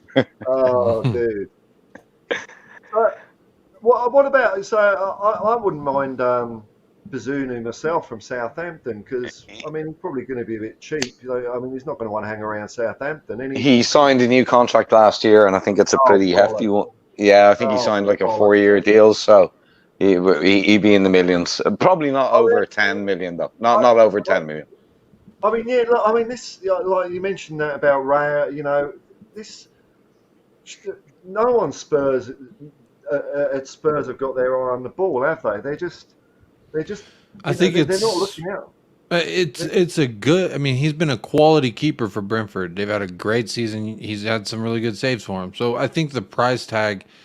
I don't know. The Brentford manager did say, Thomas Frank, he came out and said if this guy had more than 12 months on his contract, he would be at least 70 mil, just like Kepa. And I don't know if I believe that. They may be hyping up your own man a little bit, trying to help because he knows if they get 40 mil, they have a target or two that they want to go get to strengthen their. So it's all a shopping spree. It's all just, hey, here's the horse for sale, and what do you think? Give him a smack on the behind, see if he runs well for you. Well, I mean, if he doesn't like slope off at half time like a coward, it's an improvement, isn't it? Isn't that? Don't even get me started. I don't know if y'all talked about Hugo yet, but don't even get me started. We mentioned it a little bit, but I mean, it's such a sad way to end any career. I remember Steve Perryman, right? When he was coming towards the end of his career at Spurs, it was like quick as a flash. It was like over the space of maybe just three months where you could see he was just getting leggy, but he'd never stopped trying, man. And like when he was playing, you could still, like, the fans were willing him on, come on, Steve, it wasn't like, oh, fucking hell, Perriman's got the ball again. And just to see a captain just go down that way, not even in flames. I mean, it's just sneaking out the back door. Well, I've been getting a lot of grief, Paul, from people who think I'm being too harsh on Hugo because he's been a servant. But to me, it doesn't matter if we've been dating 10 years. If you quit at halftime when I need you most after you've made several mistakes, but then you want to say, oh, well, we had a good 10-year relationship. No, miss me with that. No, it's like you're dating this nice woman, everything's nice and rosy for 10 years, and then you come home early from work one day and she's doggying it with your dad. Oh, my father! Oh, not my dad, replaced. Jesus Christ, man! The guy can barely move. No, but you're never going to. Yeah, no, you're right though. Oh, those sweet days we had. Your picture is going to be that. And that's Quitting my at concern halftime. right Yeah, now. and I know people call me. It's just They such tell a me shame. that's speculation. I've been arguing with people about Lloris. I've been arguing with people about Romero. I've been arguing with people about Kulusevski. You're right about Lloris, but you're wrong about Romero. All right, so let's Well, just. that's your opinion, and you're entitled to it. So And if you don't know, get to I'm know. gonna, No, I'm not box office. back to Paul to dig himself another hole. I'm throwing my hat into the Romero ring. I think he's getting too much grief. I'm not buying all this he's feigning. He's a wanker, man. He's a wanker. Bear in mind, Yeah, bear in mind, we got the Spurs. me and Jacob are going to Spurs fall out. medical Me and Jacob are going department to on the fall out job. again, Paul, with this Romero. Where are you, Barry? Where are you? I think he's a total wanker, man. He doesn't give a fuck about Tottenham. The guy's an absolute reckless joke who puts his country before his club. Barry's I'm with you, Barry. emotionally I'm sorry, damaged. man. There's a divide. Don't they call that the Wallace line, Paul? That line that goes between Papua New Guinea and It's all Australia. right. Whenever he comes good for us, everyone's going to be singing his praises, and I'll be like, "Oh, but he's just a wanker liability." What would you say, Barry? I like that one. That's a new I one. said it to you on a show, fucking hell, man. Elias's show, I think it was, ages back, man, when he first had a channel. I can't remember. I don't like to talk about Romero because it just upsets me. So. He's a dick, man. He's another Undombele, you know. He's got loads of ability and waste it. This is a channel disagree of with peace that. and harmony. This is a channel of peace and harmony. I get it. So in one side we got Barry and Aaron. They don't like Romero. Me and Jake, we love Romero, and that's the way it's going to be. I would say though that I do. Thank God Mia's not here. This is the most advanced piece of equipment that the Spurs medical department have. No matter what the injury, you give them the fucking hammer. We've buggered up so many people's careers with our medical department in the past. Okay, Commodore 64 technology, man. Come on, you can't be blaming the technology on Romero going to Argentina. Like, he's playing for them when he's declaring. I think the facts get misconstrued and misrepresented here when it comes to Romero and the Argentina thing. He broke the COVID protocol. He broke the COVID protocol, didn't he? Break the COVID protocol. Is that his fault? He said he wasn't. Hang on, he was. He then went to Argentina and played in a friendly. He's now ruled himself out for the end of the season, but he's been selected for. That's 3 instances, Jacob. He can't. He's a repeat offender. Hang on, I've just seen someone lurking. I hope he hasn't been hanging around while I haven't spotted him. Lurking. Oh, here we go. Hang on. It's Brady Bunch. Here we go. I'm getting nervous. Who? Here we go. This is the decider. Big versus two. Let's go. Big Phil. Romero, is it hero or zero, Phil? It's up to you. This is the final. Hey, Romero. All day long. He just needs a partner with him. That's all he needs. Someone experienced. Someone to dance with. Yeah, how are you supposed to tango bachata merengue if you can't got an adequate dance partner? You got moon boots, gravity feet on your left. You got Pedro Porro, Bambi on ice defensively. I mean, come on. And then behind you, Hugo Lloris, who's like, don't pass me the ball. Don't pass me the ball. Please, for the love of God, don't pass me the ball. Because if you pass him the ball, he's going to kick it out of bounds. I never saw Michael Jackson dancing with a partner, man. That guy just moonwalked on his own. You know what I mean? Who needs a partner? He's an anomaly. If you're good That's enough, an you're good anomaly. enough. You can't call Michael Jackson. You can't bring him up when it comes to dancing. There's a million other dancers who dance who are average, to above average, to a little. No, but you can't. Michael Jackson is the goat of he is in a different echelon. That's like comparing Harry Kane with whoever the striker with Ollie Watkins or something. Well, they're both English, right? And they both play striker. No, it's different. There's echelons here. There's okay. Well, what about Romero's personality? Do you not think he's an utter wanker for the way he puts our team into jeopardy when he bombs into these tackles? And I said it to you a year ago, Jacob. The guy is a liability, man, and I stand by that. And I think I've been proven over the course of the last season that he is a liability, albeit that he is. I mean, when you call a man a liability when the whole back line is a liability, I don't think that's fair representation. That's singling someone out of a bad bunch and saying, he's a liability. How can you secure a whole boat to stay afloat if there's holes in it? You know what I'm saying? Well, the guy who built the right side did it. Man, What? you're putting words in my mouth here. I never talked about that he's playing with crap. I'm talking about him as a player individually. You're saying he's and a his liability. his reckless choices lunging into tackles This is my and fight, costing man. the team. Whoa. We're all going to be happy here, you know. We're all, you know. This ain't one of those channels where we got just 9 heads shouting the fuck out of each other. We're just gonna, sorry, Paul. Sorry. That's all right, man. That's all right. It's all right. Last thing I'll say on it though, Paul. All I'll say is if you put a Laporte or someone like that at the back of him, you know, like a Kirby type defender, spearing, then you will say better. Phil, what you're doing is you're carrying it on. You're carrying it on. You're like just write the last word in. That's all. Dude. Actually, I know how to end it, Paul. You've ended it, but because me and Aaron have been on YouTube longer, we carry more weight, so we win the argument. Let's talk about something. I didn't know I could pull that card, man. Nice one. I had a sneaky card in my pocket I never knew about, Barry. Thank you. All right. Well, let's put it this way, right? So we talked about the goalkeeper then. What about a centre back? Now, I'll just throw one out there from left field because I've been watching him for a couple of years, and I don't know if he's on anyone's radar or Ange's radar, but I'm telling you what, Cameron Carter-Vickers has played an amazing 2 years for Celtic. But anyone can, I mean, you've probably got memories of him like me and my dad and my ex-wife or whatever, but my memory of Carter-Vickers is he's all over the pitch. He's always winning the ball. He's never losing the ball. Any thoughts on Cameron Carter-Vickers? What about? Nah, everyone's shaking their head. No, I've got thoughts on CCV. He's too slow. I was bigging him up, and I hate to use that expression, big up. I can't stand that expression, and I've Big up just yourself, said Aaron. it. Oh, big up your arse. So big up yourself was right now. No, right now. First and foremost, big up yourself. You too, Jakes. But I was bigging up CCV, right? Cameron Carter-Vickers on Will Stewart's about 2 years ago, saying this guy's good. But I got laughed out of the channel, man. But he's done well at Celtic, you know. You got to give him credit. And if Ange trusts him, why not bring him home? He's already played at Tottenham. His dad was an American basketball player, professional, moved to England.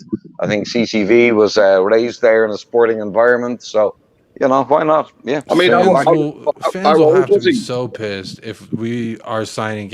If Fabrizio says, "Here we go" on Cameron Carter-Vickers returning to Tottenham, that you gotta admit that optics of that would just be like, what the fuck are we doing? Seriously, we're signing Cameron Carter-Vickers. I'm sorry, we've seen him. He's better than Eric Dyer. He's better than Eric Dyer. But that's not ruling out a whole bunch of people in the world, is it? Better than Eric Dyer. Yeah, my nan's better than Eric Dyer, and she ain't 6 feet underground. It's the go-to default argument. I think Ange is so smart enough that even if he thinks that Carter-Vickers is good enough, I think he can read the vibe of Spurs, and I think he knows that people ain't going to be too impressed if he comes back for that reason. I think he's on the ball. What about any other Celtic players? I mean, Kyogo has been pretty good. Especially if Harry goes, any thoughts on that? What about you, Barry? Have you seen Kyogo much at all? No, I mean, I'll just put some stats in the chat. So just so you can... Irrelevant. So it's not relevant because it's irrelevant. Those are irrelevant stats, Barry. It's facts, Jacob. It's irrelevant stats, bro. That's irrelevant stats. Jacob, we're moving on. This is Paul's show. Don't ruin the peace and love, man. Well, don't be poking the bear in the private chat, because come on now. Yeah. Like Phil snuck in with a little last comment, and then Barry said, all innocently, look, I'm just saying, I've just put some stats in, like I'm going to discuss the fucking thing, you know? I mean, No, it wasn't.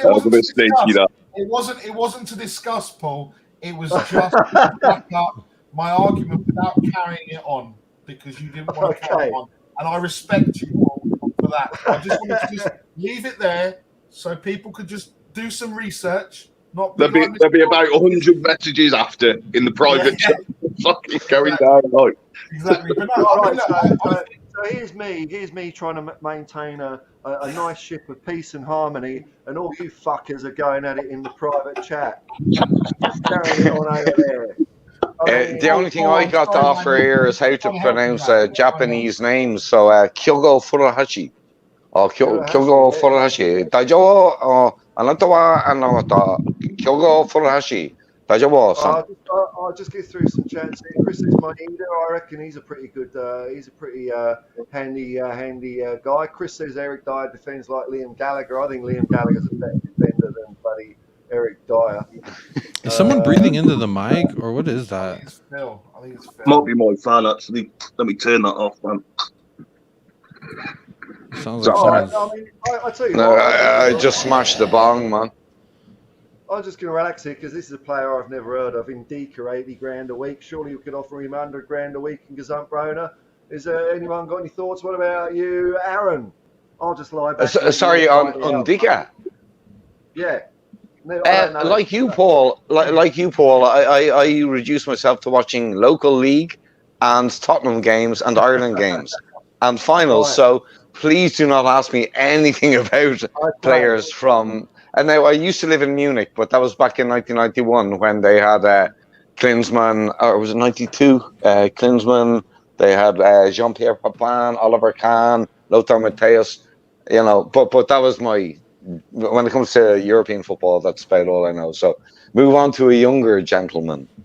For example, does anyone like excited by this name, or is it like no one's? I would have liked him last summer. I'll take him. He's on a free. I think that's the first avenue we should explore if we're being cheapskates with the wallet again. We got to look at something. I mean, yeah, it makes sense, but I mean, surely we've got like a couple of quid, man, haven't we? Surely. Yeah, we do, definitely. I mean, I know I saw Beyonce shaking that thing. It wasn't for free. I know that. I don't think Paul. I don't think it's the wages. I think it's whether the player is interested in coming to the club or not. You know, he probably has a bunch of other bigger clubs calling him for him. Better position. I mean, Roma at the minute they've been in finals in European competitions and they do. Don't they get to play in Europa again because they made it to the final? Yeah. So you know they're a bit ahead of us. We got another one here. I said I wasn't going to do Brady Bunch, but hang on. I mean, like this is easy for me because you like. Oh, he's gone. Chris was there and he's gone. Okay, never mind. Oops. And irrelevant Gabagoo says that must be Mike. I'm assuming you wouldn't be as low as to type that in, Jacob, to get things going because you're like me, a peace-loving guy. So that must Mike, get out the chat, man. We've moved on. No, it was because I think that was in response. I have an automatic reply when people start slandering bias and rig stats. Jacob has been told to be left. Just leave it, man. Leave it at the door. See, this player here, Laporte, this would be a great signing for us. But whether we can... Are City going to sell players, do you reckon, to their opposition? Yeah, I know. It's a bit of a mad one, that. I don't understand why they sell good players to opposition. It's a bit weird. Apparently there's rumours of Cancelo going to Arsenal. Apparently. Yeah, they seem to... Yeah. I'd take him. Just speaking of Arsenal, they seem to have a good... It's the Arteta thing, isn't it, man? Arteta and Pep. You know, they're good buddies, so they won't be doing us any favours, man. No. All right, here's a talking point here. I'm just going to put in because I'm a professional at this. Hang on, here we go. So here we go. Discuss. Where is it? There we go. What do you reckon? Are they going to?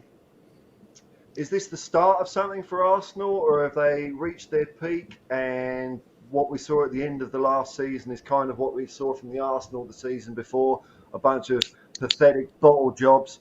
Or are they going to make a couple of signings, or are they going to kick on next year? What do you reckon, Phil? I can't see them being in the top four next season, if I'm honest, with the team they have now. But if they get Rice and Caicedo and players like that in, then maybe they'll nip that fourth place. Why do you say that, Phil? Because I mean, they were flying for a lot of the last season. Do you just think they not got it? It was a fluke, or For me, it's the teams that, like the Chelsea. They're going to be stronger next year with Poch, and bringing God knows how many players in through the door. Then you got Liverpool. They're going to strengthen. I think there's going to be too many teams that are going to be ahead of Arsenal next year, in my opinion. And I think Arsenal will drop down. I'm not saying we'll get in there because we're far from that, but I think Arsenal won't be in that top 4. Nick, what do you reckon? Yeah, look, I'm kind of there, like what Phil said. Pochettino's going to do well with the youngsters. Obviously, they were going to get rid of Gallagher. He said he wanted him to stay. Obviously, he was quite vocal on João Felix not being there and everything. So look, Chelsea will come good. Liverpool, obviously, great signing in McAllister for 35 million. And they're obviously going to go after another midfielder. So they're doing smart business, because obviously there was all the talk about Bellingham going for 100 and whatever million that he's going to Real Madrid for. So yeah, there's two teams there immediately that I can't see him having the season that they did last season. City will always be City at the moment. It's almost five league wins in the last 6 or whatever it is. It's kind of crazy, right? It's almost turned out. So people obviously talk about all the other leagues being one team leagues. The Premier League has kind of sort of turned into that 5 out of the last 6 seasons. And look, I think United under Ten Hag, you wouldn't have seen, if United get a striker that bangs in goals, then they'll be back up there again. And look, you don't know. I don't think Newcastle. I think Newcastle might struggle with the amount of games that they're going to have. I think Brighton will struggle, Villa will struggle, and it'll kind of throw. I don't think they necessarily have the squad depth to compete. Whether they go and sign a load of players, they might do it. But I think Arsenal. I think the biggest five, you'd say, I guess, bottle jobs in the Premier League, Arsenal have been involved in 3 of them. I think that's testament that, obviously we saw what happened last year when they bottled top 4. You saw what happened, no team has been that far ahead in April, let alone at Christmas, right? And to completely throw away the league, I just can't see them.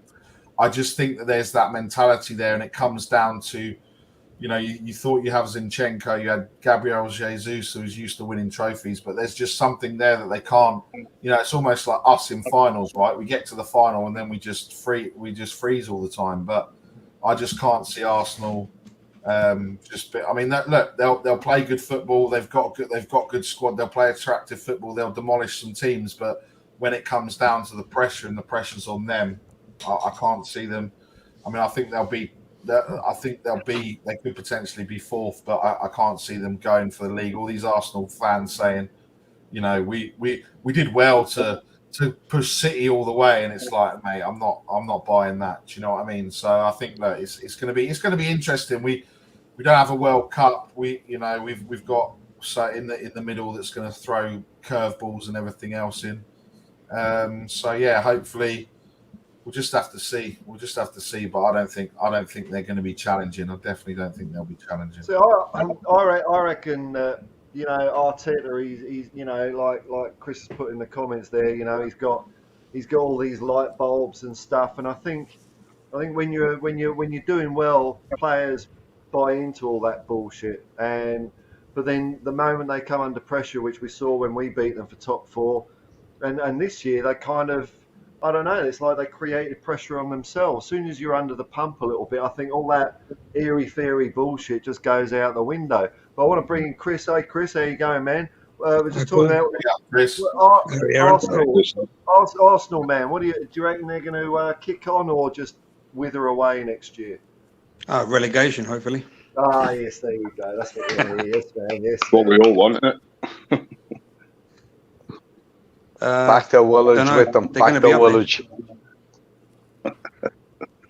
Yeah.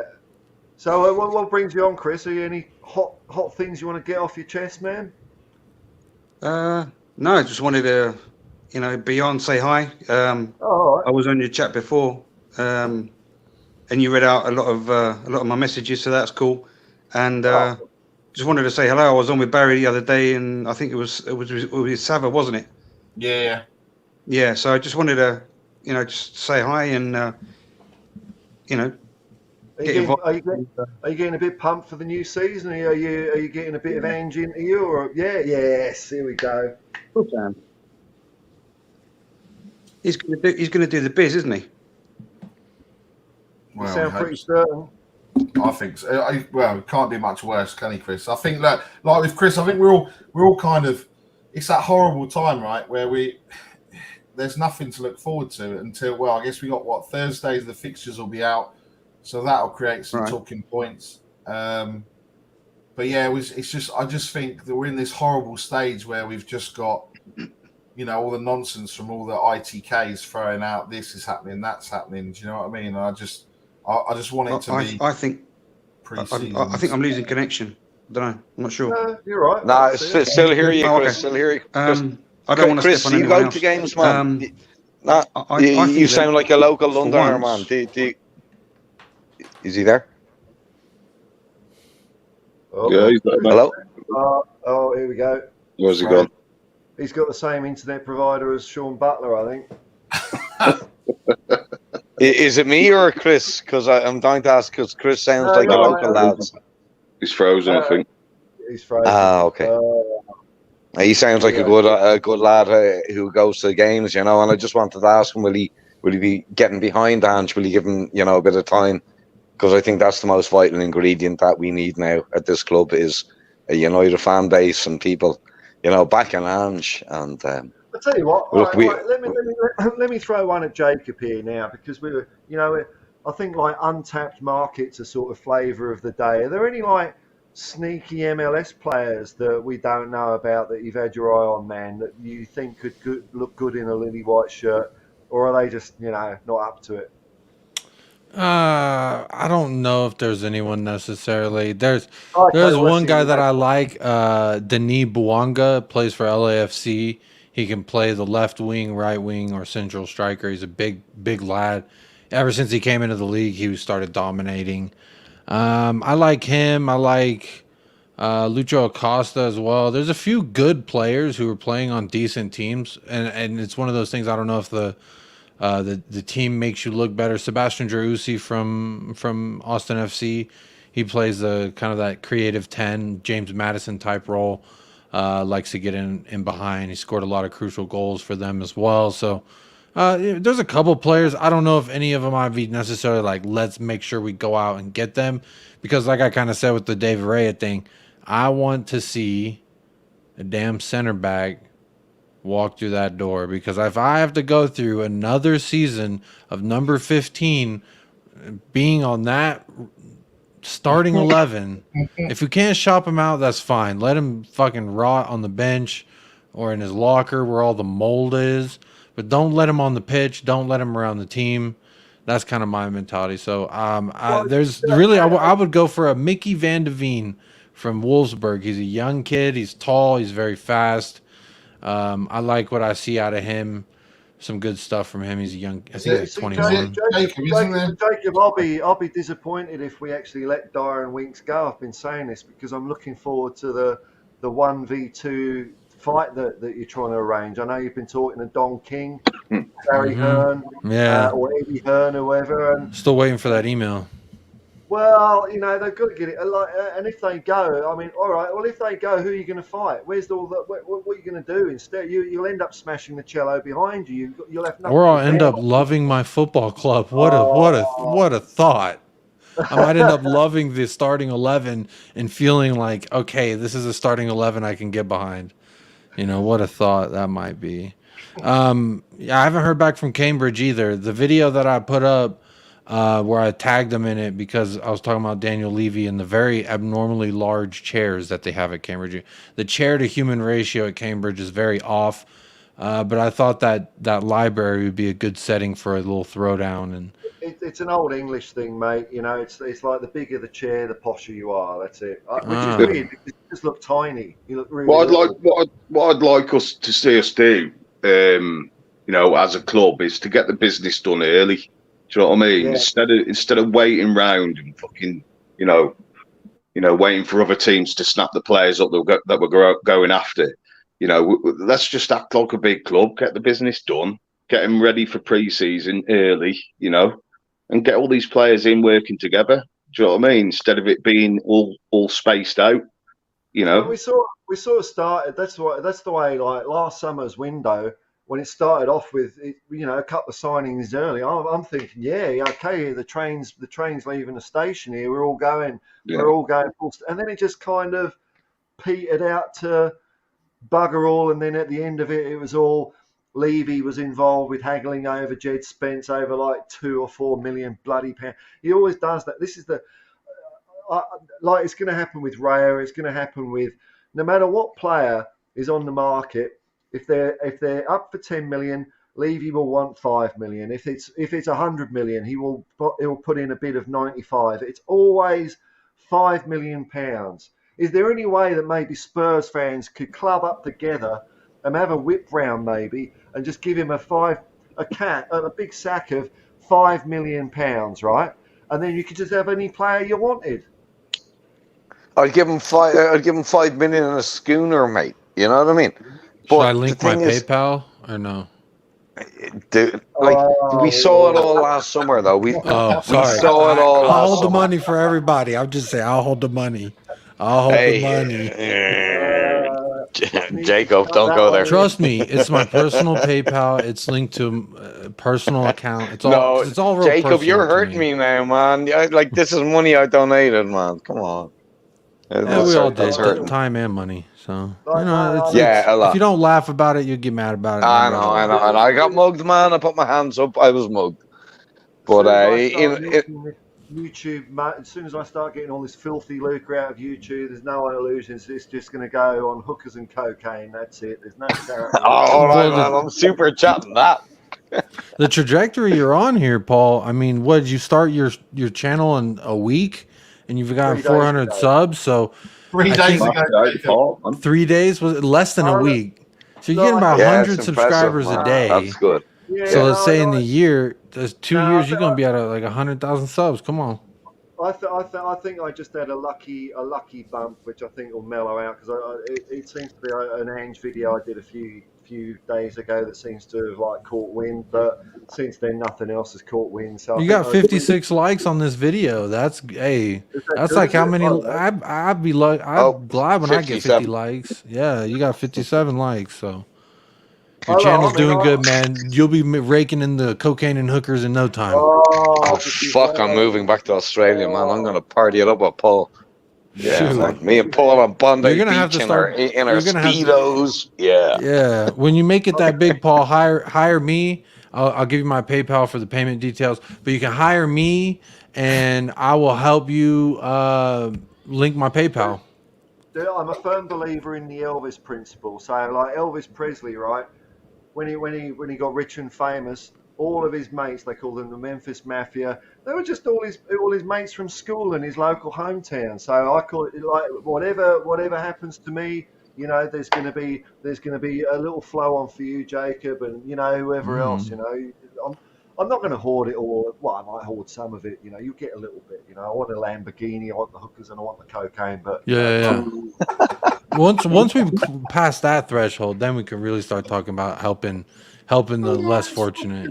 Brilliant. Well, I don't know if you've heard about what's going on with this guy Zion Williamson. He plays in the NBA. He's had some baby mama drama this past week, and it's been a lot of fun to watch that unfold. Some porn stars, some OnlyFans girls being like, he moved me to New Orleans. Why does he get a girl pregnant that is also? And it's a lot of fun going on over here. So he did that too. He doesn't even really play because he's injured all the time. But he signed like an $80 million deal So he's just raking in the dough. He's flying out, moving everyone to New Orleans to come live with him. He's having a good time. So that can be you, Paul. Well, it could be, but look, we've got some breaking news from Angelo here. Apparently, Levy's haggle point is no longer 5 million. We've got it down to 1.5 million. That's his new haggle point. I mean, look at this. What's that, Paul? 10 Harry Winkses then, yeah? 1.5 million. Yeah. Oh, where does all these players go? Harry Winks, Ndombele, Lo Celso, Reguilon. Where are they going?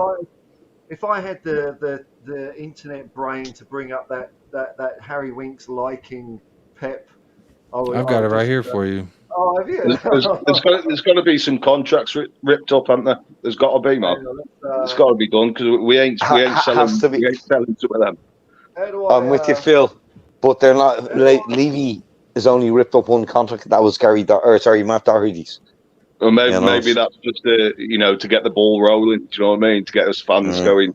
Yeah, these players are going to fuck off. Like, you know what I mean? We can only hope. I mean, Ndombele has to be the first. I'm sorry, but Sepulchre or whatever you want to call it, how do you chop the dude's head off, man? Rid us of him. I think he's going to get another chance, Aaron. I really think Ange is going to give him a chance. He ain't mobile enough to play Postacoglu's system, man. You can't fix that attitude, though. Here we go. It's all turning into, hey, Jacob, have you got that Harry Winks ready? So take me off full screen and then just share I shared it with you. Jacob on full screen. What, Aaron? What are you gonna say? Freaking me out, man. You're freaking me out. Just because you're questioning yourself and. Okay, look, I'm being fussy here. It's not my fault. So what do I do now? Just share it like you would bring in a person to the studio, because you see how it's down there with the other contestants. Oh yeah, look at that. There you go. So share that. There we go. This was after we were winning 2-0 at halftime, and then Pep Guardiola and Man City came back and won 4-2 against us. And then Harry Winks like this of don't ever doubt Pep Guardiola. This was right after full time. So he was just lurking, waiting. You know, he wasn't worried about what Sampdoria is doing because they got fucking relegated. So all he was worried about was the new fucking chicken parmesan that he was going to get delivered to his fucking hotel room because he has no friends and no one's going to cook him a damn dish. So that's what he was doing. He's just lurking on. Oh, Sports Bible tweeted. He probably got the alerts on for Sport Bible because he's that much of a fucking pussy that he's over here and he playing like this, man. Liking the fact that some dude just put the whooping on a team that he couldn't even crack the 11 or 18 or fucking 24 or whatever the roster number was. So to me, fuck you, Harry Winks. You should play in Serie B. And that's how I feel about it. Or send him to the MLS. Him and Messi, send him to Miami. He can play with Messi, and then we can watch him destroy another person's career. So fuck Harry Winks. I mean, Jacob, you weren't very clear on how you felt. Taking care of business in a flash. That's it. Long live the king. Long live the king. Sorry. Long live the tits. I genuinely think out of the players coming back, I think Ndombele and Reggie could work in the Ange system. I like Reggie. I thought he was a good player. You did feel you liked it whenever he was in front of goal with no one else but him and the ball, and then he skied it over the thing. I think it was 3 or 4 times. So you can take your pick which one you like the most. So sorry, lads, but ability aside.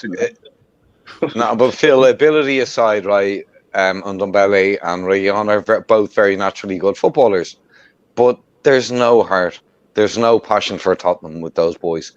It's a new manager, you know.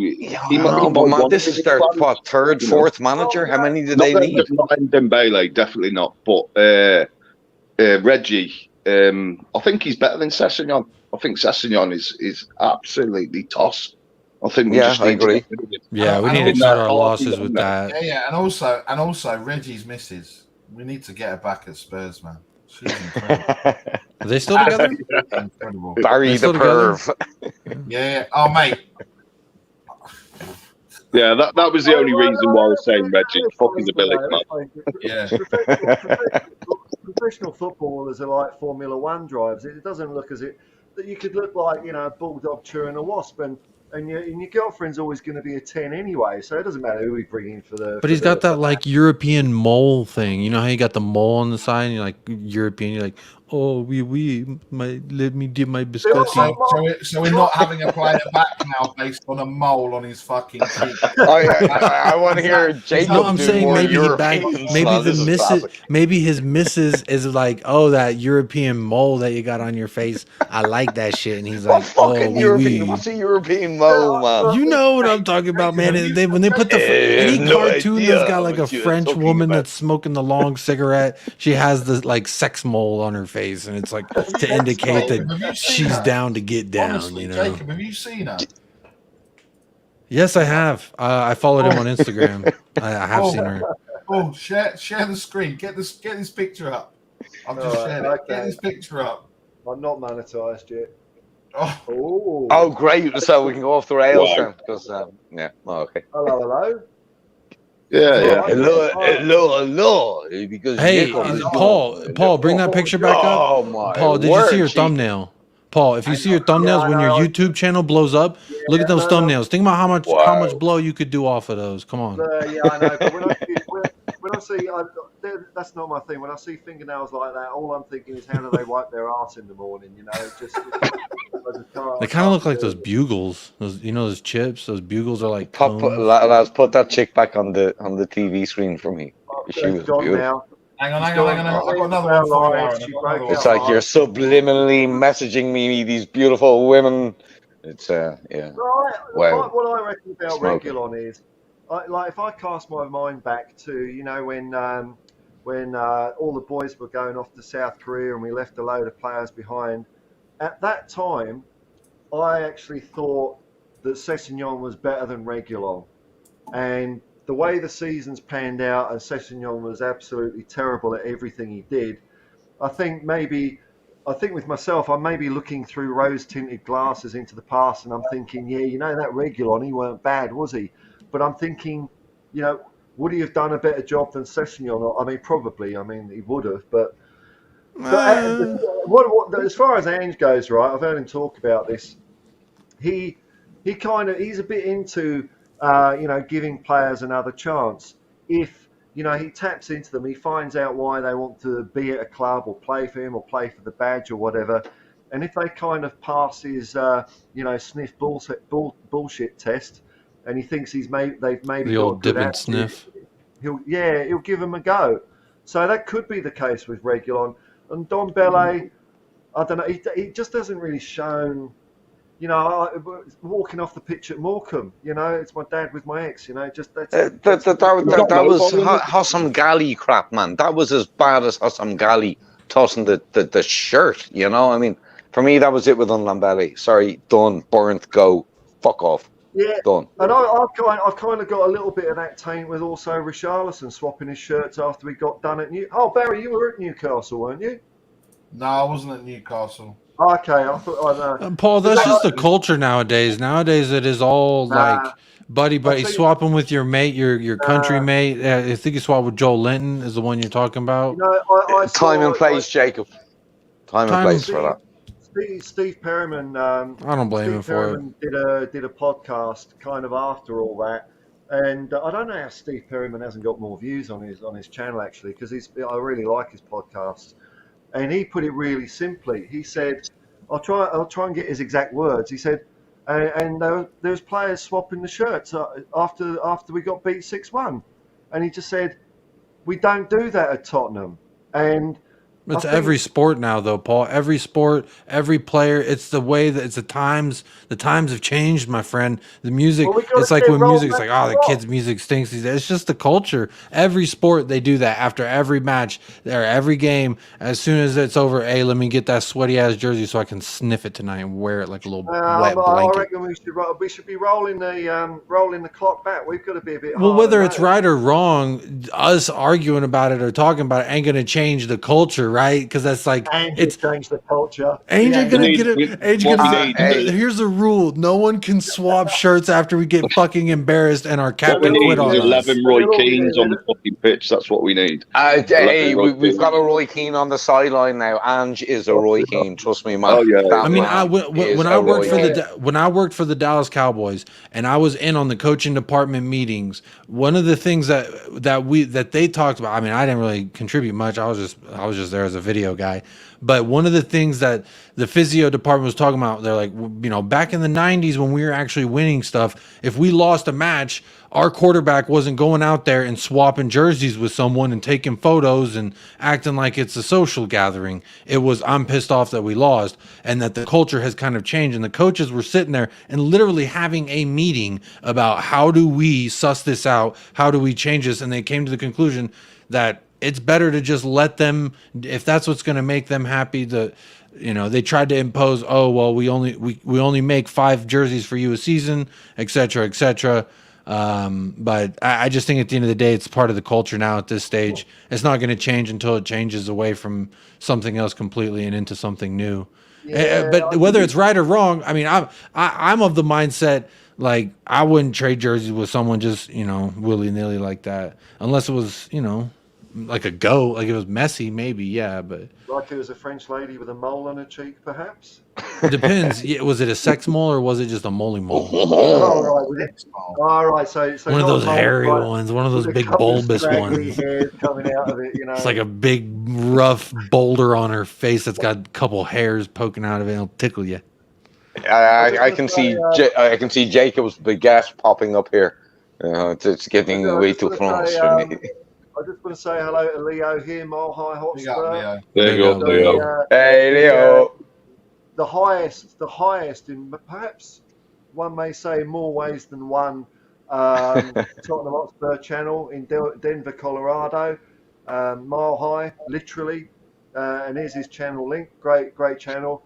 Got to get streaming again, man. I've been. Yeah, where the hell the show at, man? The people are asking. Hey, homie. Hey, man. We missing your show, man. What accent was that, Eric? Because whatever it was awful. That was my Tony Montana impression, Jacob. That was your Irish Montana. Yeah, it's better than your American Irish accent. Yeah, that's like me doing a different accent. Come on. Oh, yeah, Hotspur, isn't that the biggest YouTube channel in America? What was that? Sorry.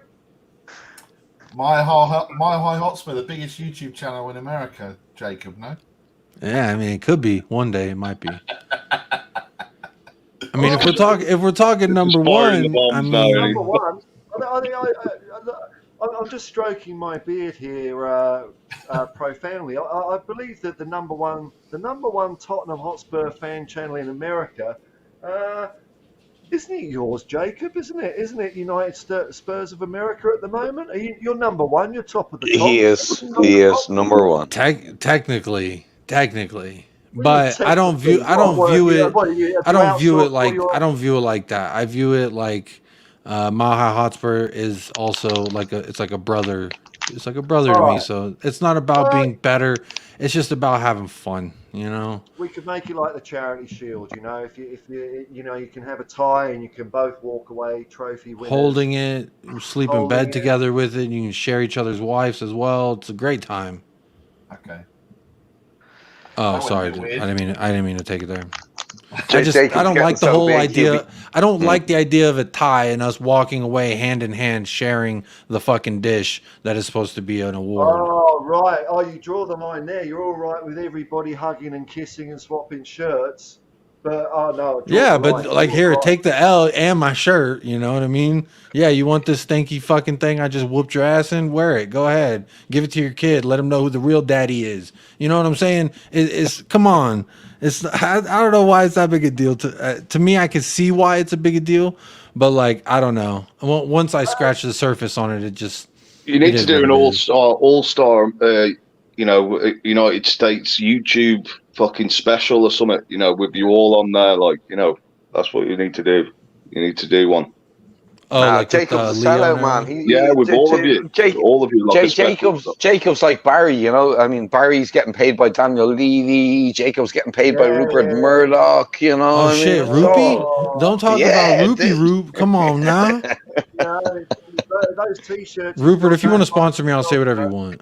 Hey, Nick, Biggest channel in America, Jacob. Fox is coming to swallow you up, pal. It's coming soon. Hey, hang on. hang on. What channel are you mainly on these days? Have you got something I want to plug you? What are you on, Nick? Because I'm really shit at plugging, so I better do it before I forget. Nick's on United Spurs of America. Shelf side Spurs show. I'll put it in the private. I'll put it in the private. Shelf side on the seashore. Seashore. Sally sells seaside, shelf-side Spurs show by the seashore. Oh, okay, Shelfside, of course. I really love the name of that. That brings back a lot of memories for me. That whole thing. We don't talk much about football, if I'm honest. So. Well, to be fair, one of your highest performing streams as of the last couple months was nothing to do with football. So that was a nice little turnout y'all had there. A lot of fun over there. So I'm actually pissed that y'all are taking a summer hiatus because to me, you've already passed the 1K. Now it's time to get to work. And y'all are just taking the summer off. Well, this isn't the school year. They're lazy ass bastards on Shelfside Spurs.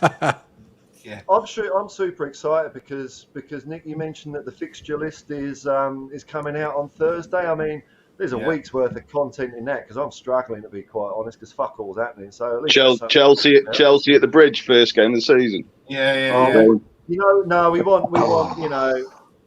We want some easy runs on the board for the start. He's magic, you know. Oh, who? Anyone got any thoughts on Pochettino? Pochettino coming back? I think he's magic, you know. It's going to be rough, man. Pochettino. Half the fans are going to be singing, you know, and the other half are going to be reception do you think he's going to get? What sort of reception? I think it'd be booze, man. I think it'd be booze. No, I think they'll be rubbing him all over the pants. They'll be chiseling over him. He'll walk on the pitch. They're gonna. Once he comes in that Chelsea, lads. He's gonna have nice skinny suit pants on. Everyone. He's going to walk into that stadium. Yeah. No, Barry, he's not Glenn Hoddle, mate. Only Glenn Hoddle can go. You ever been in an expensive dinner and they rub it under the table, but over the pants? You know what I'm saying? It's like that. It's not going to be like a blatantly just jerking circ.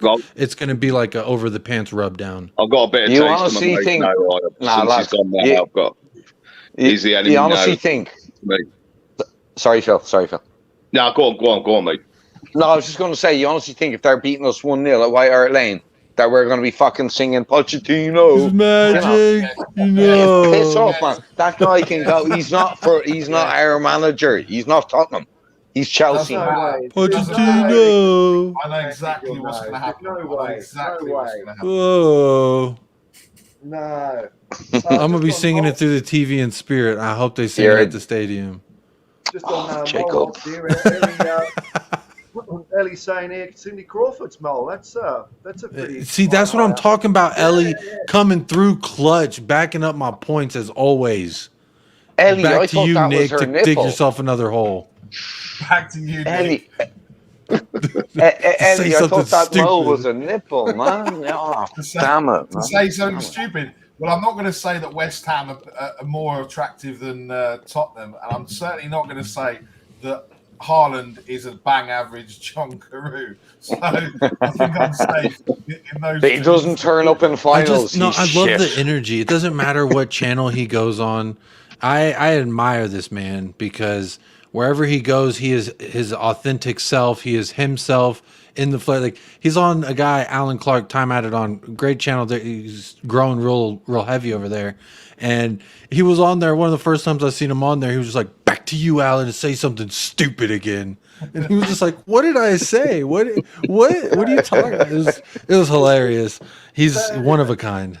He is. And I love Alex, right? Because Alex, right? A couple of times we were having a bit of like he normally does. The old my boy Barry, he's just deluded and he's here for the fame from Mr. Box Office. And then he came up to me the next game at the stadium and said, "Oh, Nick, you know, it was just banter, right? And I said, Alex, what are you talking about? He goes, I want to apologise if I upset you. I said, Alex, no one will ever upset me. I actually think it's funny when you come out with the stuff that you come up with. That's why I'm laughing. But generally, Alex at the stadium is Alex, like he likes to talk about. But Mr. Box Office is Mr. Box Office on YouTube. So he's so funny, man. Nick, I have a confession to make, man. I felt like shit when I called you Barry from EastEnders on that show, right? And a little did I know that you were going to take that on board. But I didn't really take it on board. Unfortunately, Aaron, when someone, it's like when you're at uni or you're at school, right? Someone gives you a nickname. If you argue against it, then they're going to call it to you and it gets stuck. So. Yeah, the harder Tommy pushes away from dogs, the harder they push him on the dogs. It's kind of funny. Alex is great fun. I love when he bungles his words. He's like me. I'm not very articulate, you know. And Alex, I think, I understand what he's trying to say a lot of the time, but he just doesn't articulate it. But man, he is box office, man. What I love about Alex is he knows exactly what he's doing, right? And then you'll see he does that little smirk. And he knows exactly what he's done. And then he's just like, anyway, and that's it. Or he's waiting for everyone to react. He's like, there's the bait. Start biting. When he loses an argument, Sava got him the other day. When he loses an argument, he deflects, goes all around the houses, and then he goes, that's it, Mr. Box Office, I'm out of here. And then just leaves the screen. Quality. He is class, man. He